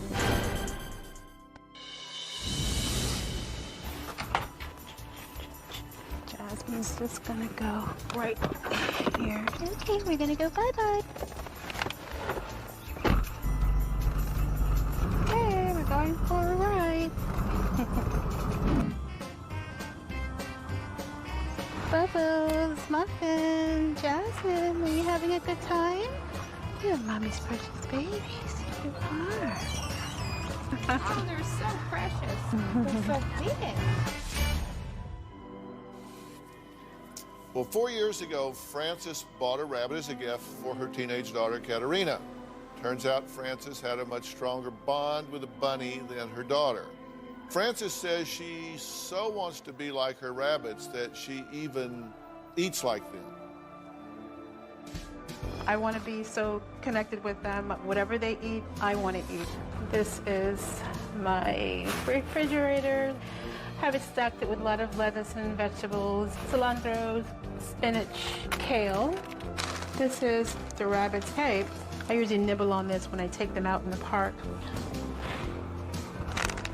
It's really not that bad. Well, Katerina says she wants her mother to treat her bunnies more like pets and make time to find a boyfriend. I'm not in a relationship now. I work, and I come home and I'm with my rabbits. I just wish that sometimes she would get out a little more, you know, go out with her friends or something like that in her free time. Really, all she wants to do in her spare time is to be home with the rabbits. If I had to choose between a guy and my rabbits, I would choose my rabbits. I don't really know how any guy would react with the rabbits. I think a man would just think I'm crazy, number one, and he would say, you're spending too much time with your rabbits. We need time together. And that's not what I want.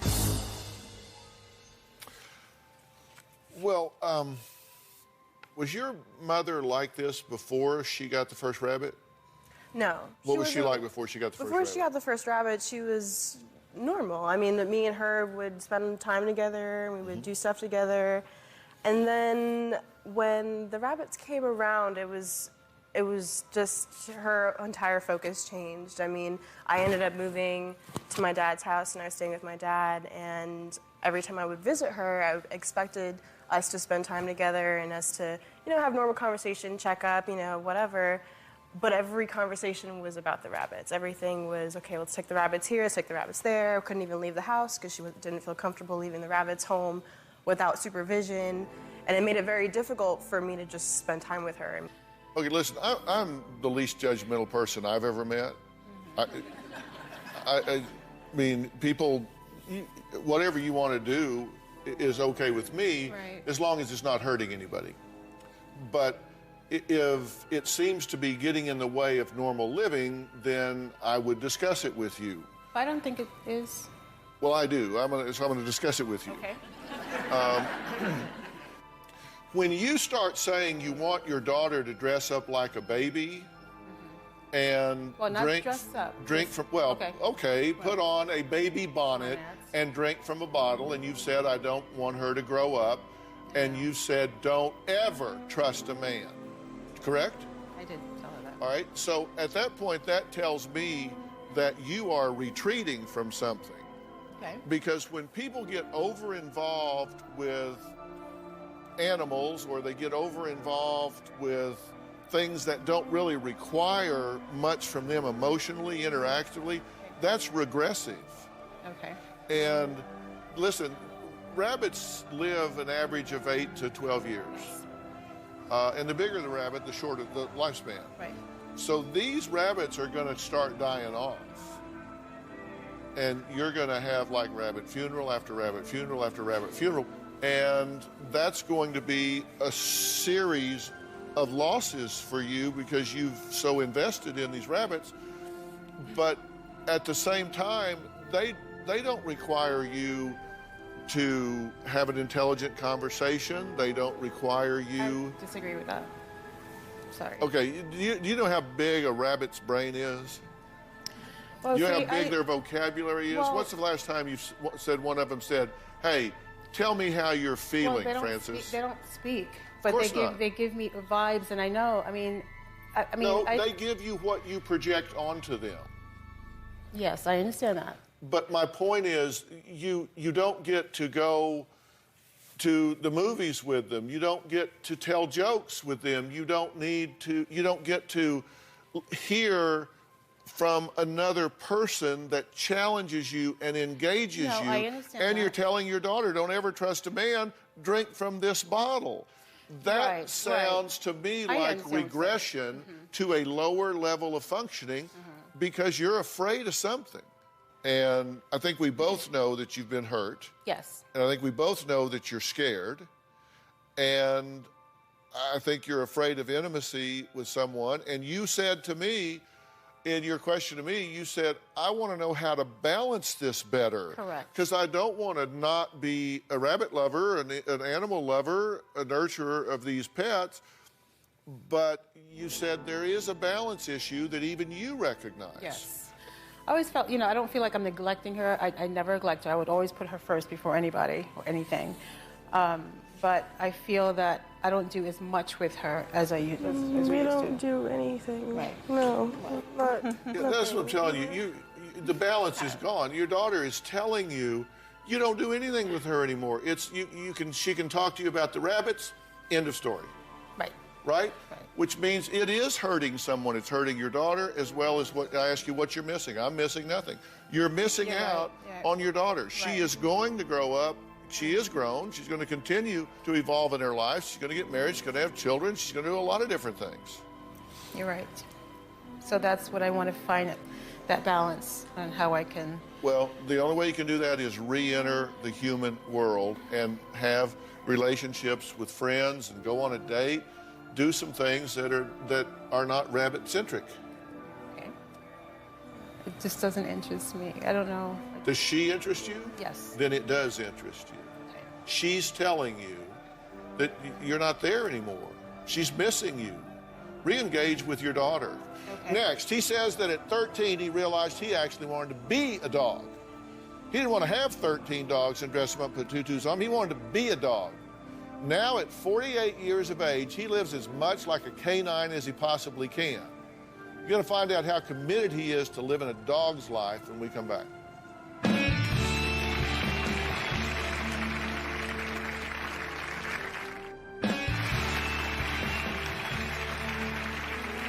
Well, my next guest, Gary, says he's 50% dog and 50% human.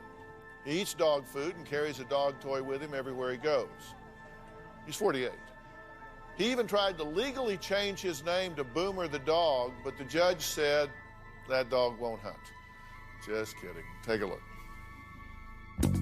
I had a vivid imagination as a young boy. I was really a fanatic for every kind of dog story that there was. When I was 14, I watched a show on TV called Here's Boomer. I thought Boomer was a more independent dog, and he really reflected my views as a more independent person. So now I'm Boomer the dog. I don't use words, but I do bark like a regular dog. And I hold my paws up, and I try to be as real as possible as a stand-up dog character. Trying to live like a dog is something that I think brings me closer to what I really am. I eat dog food, but I don't do it every day, just when I want to feel more canine. I built this myself. I do have a dog house. Sometimes I sleep in it. I usually play with a squeaky toy. I have some bones and some other toys. I like these doggy scrubs, and I like the longer kind of clothes that feel more like it's fur. I have dog brushes, a dog comb. Every day I always have ears. I like to groom my own fur. I use dog shampoo, which I often mix with regular human shampoo. The dog shampoo has a special scent that smells like a wet dog. I haven't been to any doctors for years. I've always thought that it would be better to go to a vet.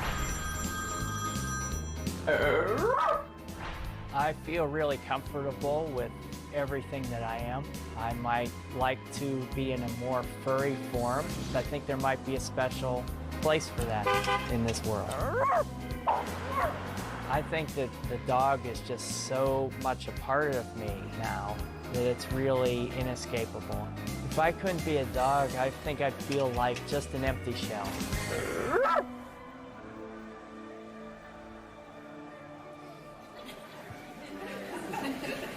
You've got your dog ears on? Mm-hmm. And you do them that way so they look like dog ears, right? Yep, every day I always wear those pigtail ears, I call them. Yeah, and you've got a collar on with a dog. It says Boomer the dog. That's my name. Boomer the dog. I don't have my address on it, but... Yeah, you're 48, right? 48 years old. That's right, Yeah. in human years. Yeah. If anybody at home is still watching this show today, a lot of them are thinking that you're weird. I get that a lot, but to myself, I don't feel that I'm strange. I know what I look like to the outside world. I think a good word would be eccentric. I feel Eccentric? that I'm eccentric. You know, me, whatever floats your boat, if it's not hurting somebody else, I mean, if it's what you want to do. Do you consider yourself what's called a furry? I do. I feel that I'm a dog by default, but furry is the scene that I'm in. I found that after I discovered that I was a dog, and I kind of fit in there, so I just went with that. You watched a movie when you were like 11, right? I saw the Shaggy DA with my dad. I had him take me to that movie because I saw an ad for it. Thought, wow, I love this. This guy is transforming into a big sheepdog. And somehow it just made me, I don't know, that was my direction in life suddenly, was to look like and be like the dog. I really wanted to transform and actually be a sheepdog at that time. Yeah, now your dog suit, so I have to call it a dog suit? Is that what it is, or costume? Dog costume, and it's named Papy is the name because he's made out of shredded paper. So this is paper? That's actually paper. The fur is all paper on it, and it's just made over clothing. You bark at people, right? I bark. Yeah, thanks for that. You eat dog food out of a dish? I do eat dog food out of a dish once in a while. I've tried kibble, but I like canned food. Okay, and when you get down and eat this disgusting food, what is your point? I like to feel closer to a dog by doing it. It's one of those things that I get kind of comfortable with it. Every so often, I want to be a little bit more dog. So I do things like I go into my dog house, or I, eat from a bowl, and I have my water dish next to me. So I kind of am like an owner. When I serve the food, I put it on the floor, and then I sort of become the dog. Yeah. Do you date? I don't date. I've never been on a date, ever. Go figure. Next, Gary tried to legally change his name to Boomer the dog, but he lost twice. Find out why his fight isn't even close to being over when we come back.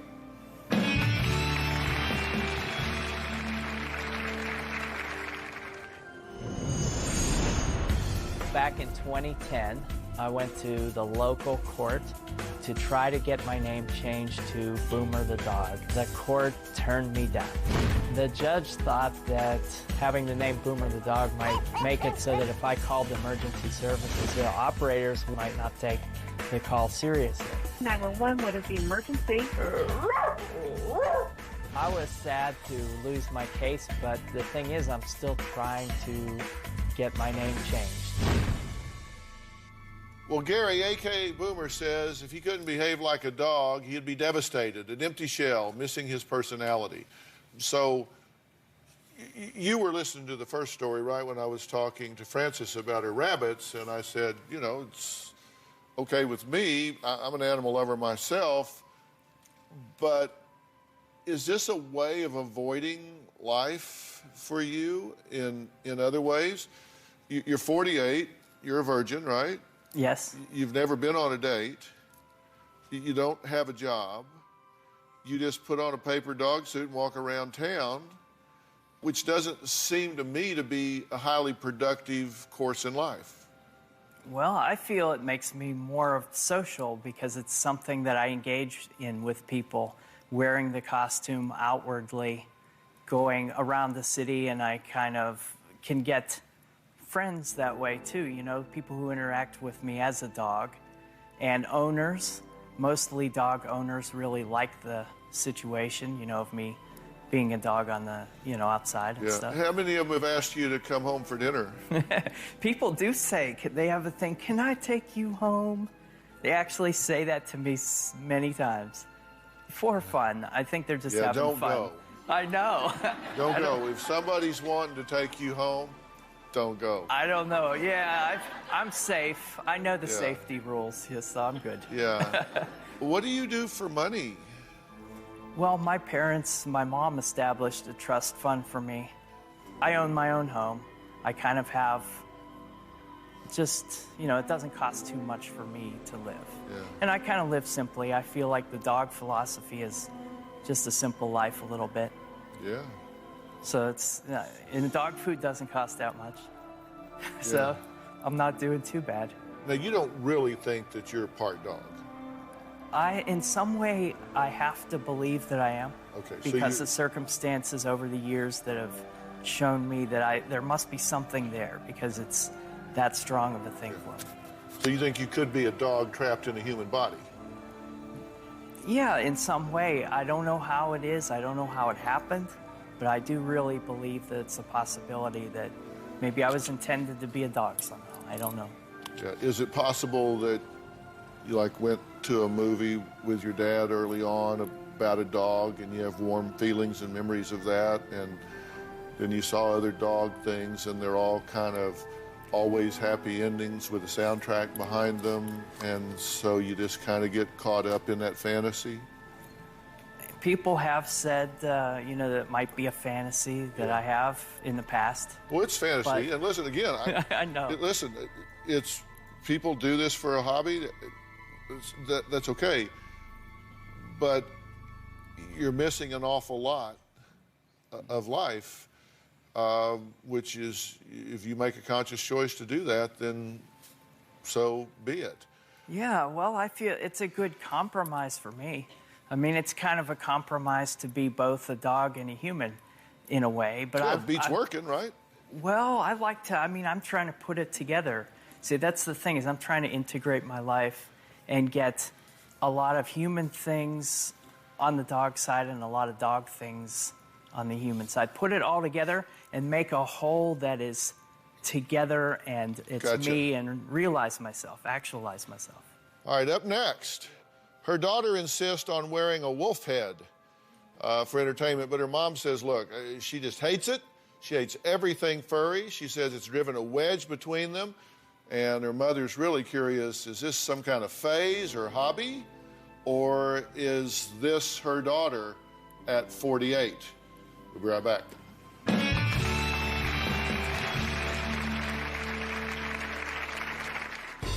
The first video I saw on furries, I thought, this is the most ridiculous thing I've ever seen in my life. Every time I try to talk to my mom about what a furry is, she just doesn't want to hear about it. So what do you get out of this?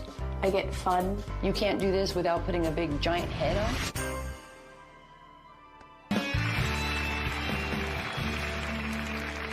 Shauna says she discovered furries 8 years ago. Her fiance is a furry, and she loves the furry lifestyle. Now, when we say furry, we're talking about people that are into these kind of anthropomorphic sort of images. Her mother, Lori, says furries are freaks.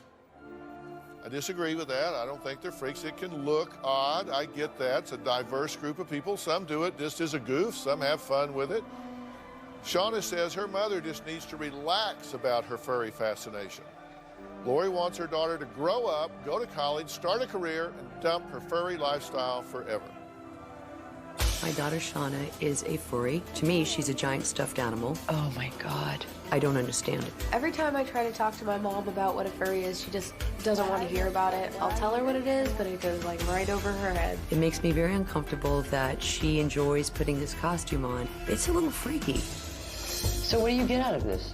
I get fun. I get friends. You can't do this without putting a big giant head on? The first video I saw on furries, I thought, this is the most ridiculous thing I've ever seen in my life. The best thing about being a furry is you feel like you're in a big family. Furries are very, very, very accepting. My concerns with Shauna is she doesn't know who's under those heads. Nobody's a criminal. Nobody's a rapist. I mean, they're awkward, but they're not rapists. What happens if some crazy lunatic out there decides it's hunting season and decides to shoot one of these people? I have rules that Shauna cannot wear that costume around me or anybody that I'm friends with, because I don't want them to think something's wrong with her. The arguments over me being a furry happen at least once or twice a week. She has called me some names before, low life being one of them. Aren't you concerned about any of these people that you don't see them under their big heads? That they might be someone like really creepy and scary? There's a lot of people who are creepy who actually don't have suits. Shauna's 20 years old. I don't believe she's ready to take off and do anything right now. She's not responsible. She's not working. When is this going to end? I mean, when are you going to, like, pick up with your life and do something productive other than put a big stuffed head on top of your beautiful face? I've always told her you're becoming the grown-up that grew down. You know, I've mentioned to Shauna, there is no professional furry. Where do you go from here? Well, if you think about it, we have all encountered furries. We call them mascots. You see them at basketball games and football games, big heads and costumes. But here we're talking about a lifestyle. Shauna's furry identity is a wolf named Colpeo. Take a look. My persona's name is Colpeo. Colpeo is a maned gray wolf hybrid. He's so cute, and I love him. He's got that bad boy nature, and he just kind of ended up getting a lot of piercings. I tell everyone all the time he's like my big brother. He has rainbow paw pads, rainbow feet, rainbow everything. How can you not like this face? He's so cute. When I wear Colpeo, I get more energetic, and I just want to go have fun, and I know that I'm in that zone, and I just want to go entertain people and be cute. Okay, this is killing me. Oh, God. It's definitely hard to watch my daughter in a fursuit. And there you have it. Where did you learn to do this? It's mainly about not talking to people when you're in suit that aren't in suit, because it's all about keeping the act going. It's like being at Disneyland, except you're in the suit. Oh, this is creepy. This is so creepy. Okay, you have a problem with her doing this. Why? Because I don't understand it. I don't understand if it's for entertainment purposes like she's told me. Why does she have to wear a head? Why can't she trust that just her beautiful self can entertain and make people smile? Well, if she wants to do it every once in a while or something, or go to these parties or conventions where everybody's in suits or whatever, what does that hurt? Because you don't know who's under these heads. I'm concerned that it could be somebody really creepy. You don't know. She doesn't know. She's not street smart. She grew up in Southern California. I'm from New York, by the way. And I see her as an innocent. I know who's creepy and I know who's not, because I hear rumors. Like a rumor passes like a wildfire in the community. Right. So if somebody dangerous gets in the community, or someone that's offensive or abusive or exploitive or some way gets in there, word spreads quick. Definitely. Where did you get this?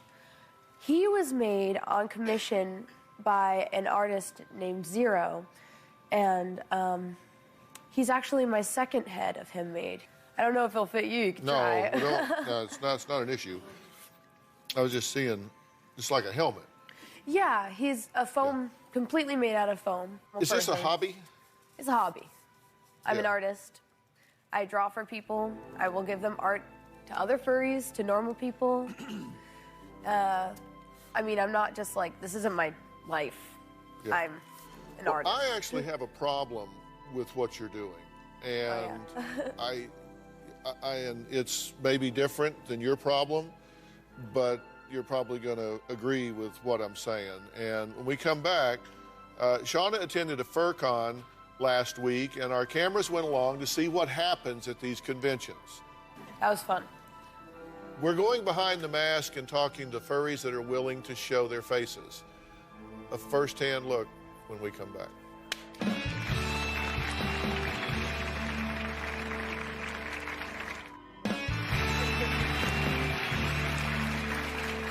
Lori says furries are creepy, potentially dangerous people hiding behind animal masks.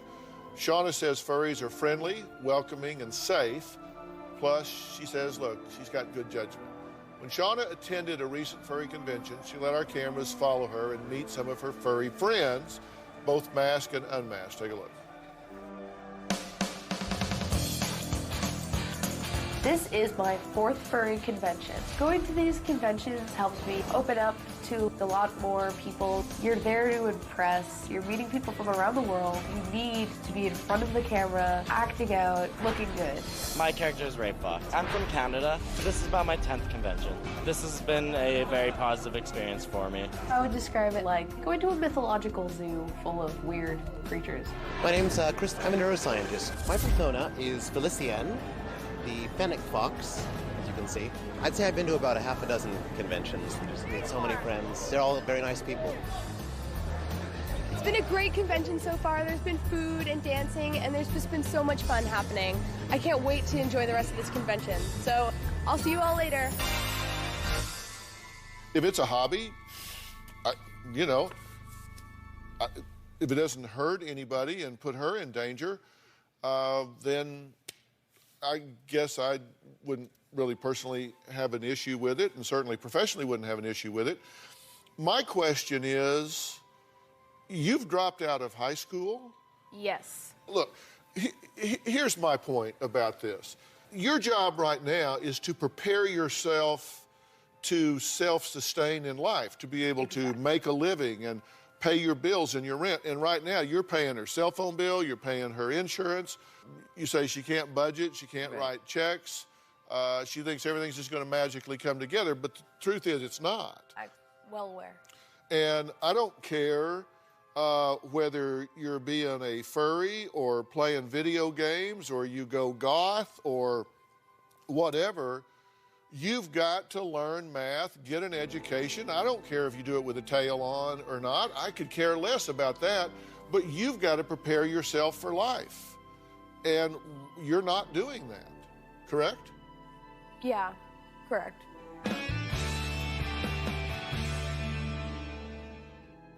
How old are you? 20. Yeah, look, you're an adult. Yeah. You're going to be 21 soon. You have to be able to sustain yourself. And you need to stop enabling her. If you don't like her current lifestyle, stop paying her bills, stop making it possible for her to do all of this. Well, I worry about listen, her. Really, if this is a hobby, be It's a not hobby. just a hobby, because she's obsessed with this. She's drawing these pictures. Everything is about the furry convention and the furries. So it's beyond a hobby. So it's a passionate hobby. You hear what I say? I don't care if she learns math with a tail on or not, as long as she learns it. I don't care if she likes to do this on weekends. If she has a job and she can pay her rent and she can get transportation, whether it be a bus pass or a car or whatever, you need to stop. She's 20 years old. I mean, come on. You pay for her to be non-productive and then complain that she's non-productive. What am I supposed to do? Just let Stop paying her to be non-productive. So just let her go? Just leave her out there and say, okay, go on your own when she's not going to take care of herself? Well, we don't know that, do we? But the thing is, I don't really invest all of my time into being a furry. Good, you won't miss it that much then. Get a job, get an education. I won't miss it. No, you got to get a job and get an education. If you want to do it, do it. I'm She just may saying. disagree. You ask my opinion, I'm just telling you. I think, number one, you have to stand on your own 2 feet. That's what I've been saying. I've been saying I want to get a job. The only thing that I do for work right now is drawing on commission. Yeah, that's and not a job. Yeah, it's not a job. Yeah, that's not a job. Unless you're doing it 40 hours a week and somebody's paying you to do it, Yeah, it's not a job. definitely not. So you need to stop enabling her. I'd stop paying her cell phone. I would stop paying insurance on a car, which means she wouldn't have a car to drive. She needs to get a job. And when she gets a job, if you want to support and help by supplementing in some way, do it. But until she does that, you're just getting played, Mom. I told her I'd give it a shot, that I want to try and move out and be on my own. And Do you have money for a down payment on an apartment? Do you have money for utility deposits? my friend has it covered already. So you're just going to quit Not quit. this and start doing it with somebody else. You're bleeding her, now you're going to bleed somebody else instead of pulling your own weight. Why should we drag you because you want to wear a helmet? You see my point? Yeah. I don't care if you like it. I'm just telling you the truth. If you came to me for a job, it would be a real short interview. You got to, what's your education? Well, I don't have my GED or high school diploma or any college. Well, okay. Appreciate your coming in. And best of luck to you. You can't even join the Army without a couple of years of college. Yeah. Well, at least I'm not standing on a street corner doing meth. That's true. Yeah. That's true. So see, you got all that on the good side. Now you got to start building on it. You're as much ownership in this as she does. All right, we're out of time. I've told them what I think. No point repeating myself. Special thanks to our medical team at Doctor On Demand for assisting us with some of our guests in preparation for the shows this week. If you at home want to have your own Doctor On Demand, there's a new app that we have created. You can go to Google Plays or App Store and download the DOD app, and you can have a doctor on demand if you are not feeling well. We'll see you next time. Hear what I'm saying? You're enabling her. Don't care about this. You gotta take care of yourself. All right, thanks, guys.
Being haunted!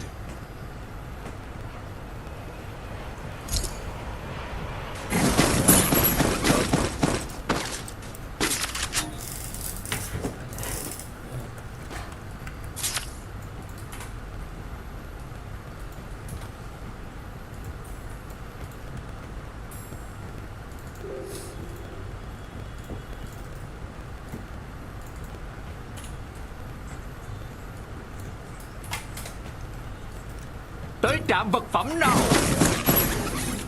Tài nguyên ở đây.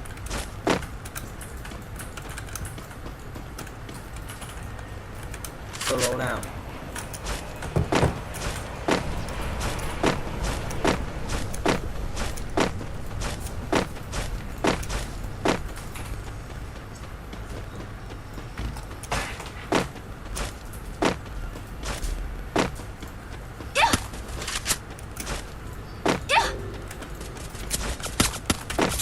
Địa điểm đã đánh dấu. Xe rồi.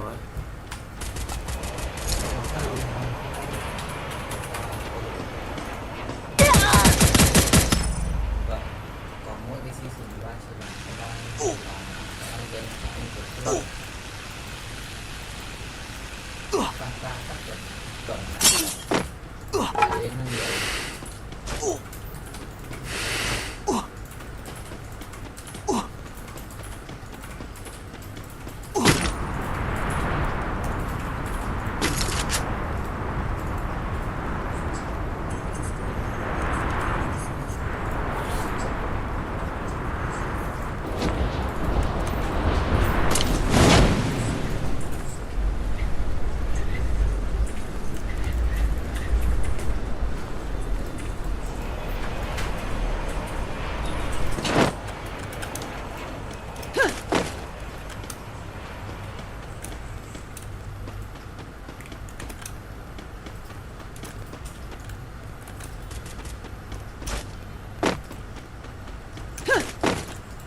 Địa điểm đã đánh dấu.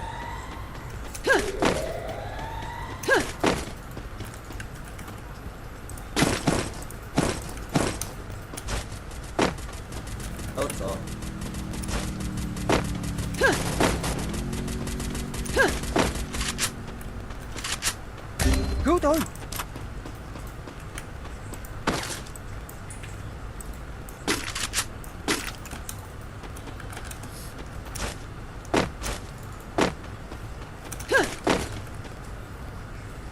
Nhanh nào, nhanh nào, nhanh nào.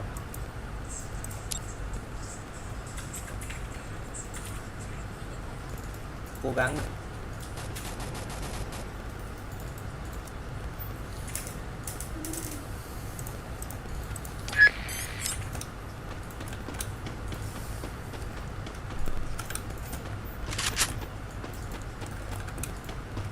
Xin lỗi nha.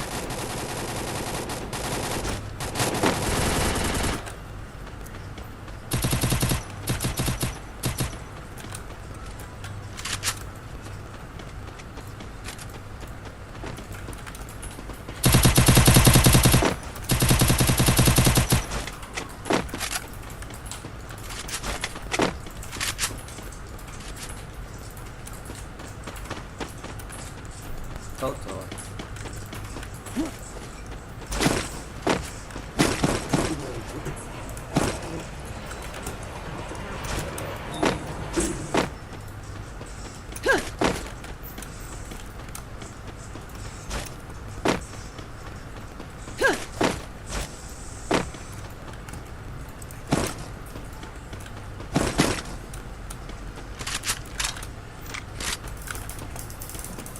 Quá.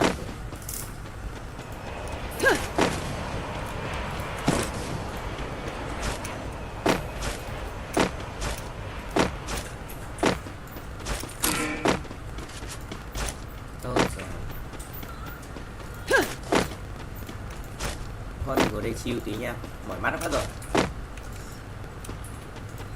Thôi, ngồi đây chill hơn nha.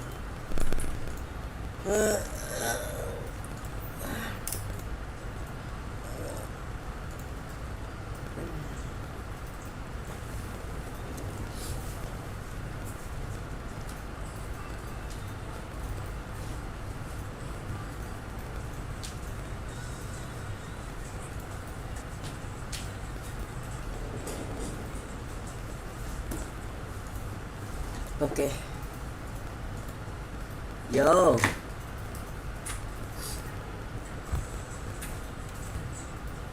Từ từ.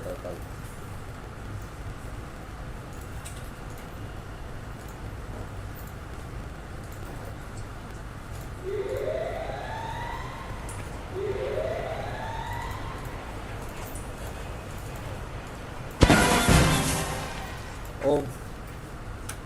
Đồng đội chúng ta thành nhà vua rồi.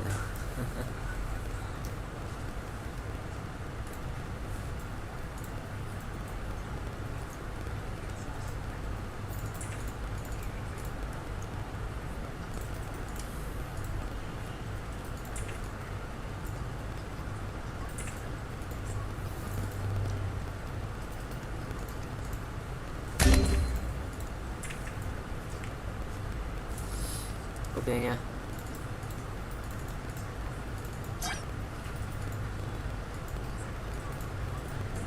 An toàn rồi, cứu tôi.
Ok.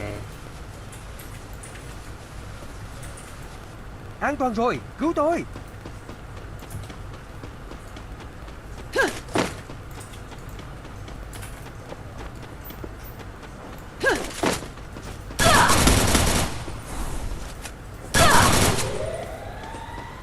Tốt rồi. An toàn rồi, cứu tôi. Căng đi ơi.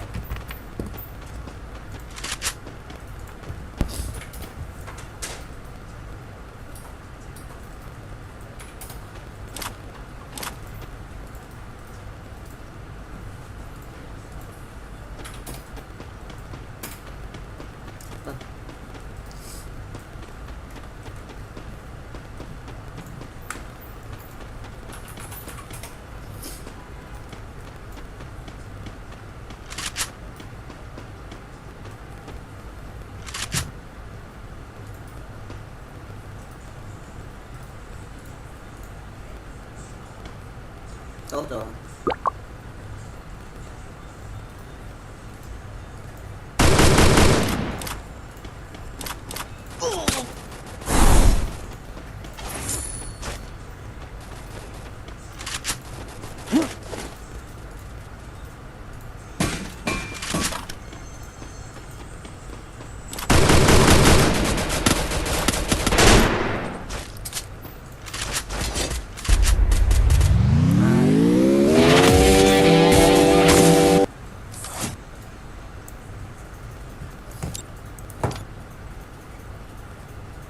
Vô.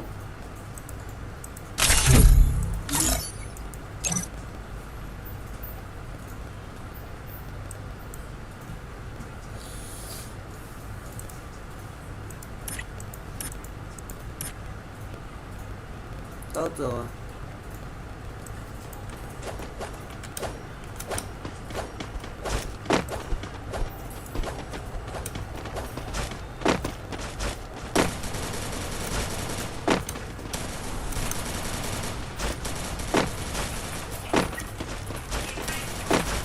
Cào.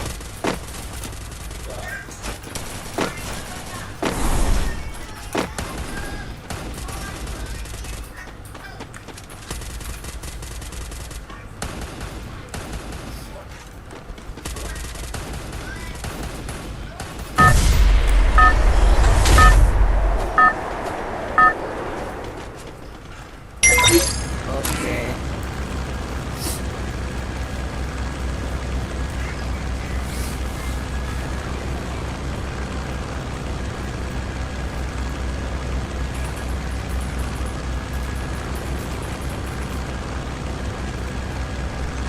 Địa điểm đã đánh dấu. Địa điểm đã đánh dấu. Có địch. Có địch.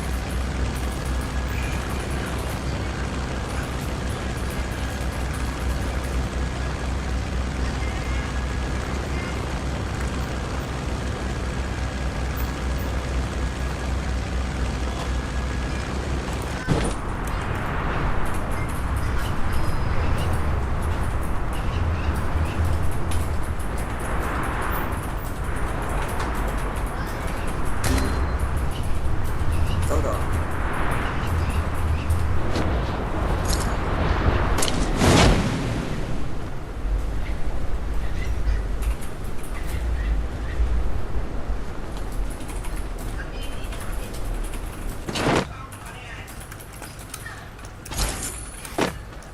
Hay rồi.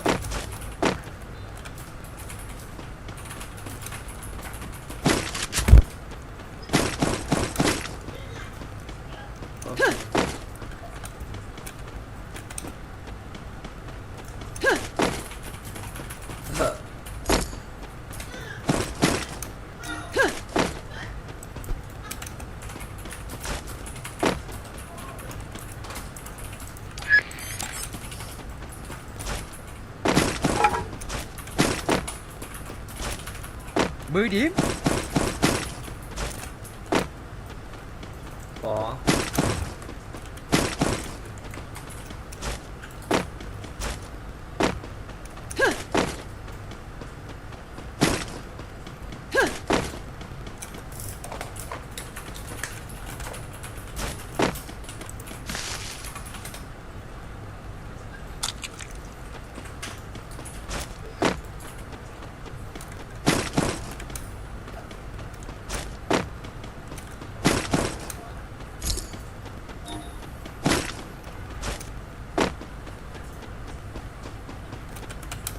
foto.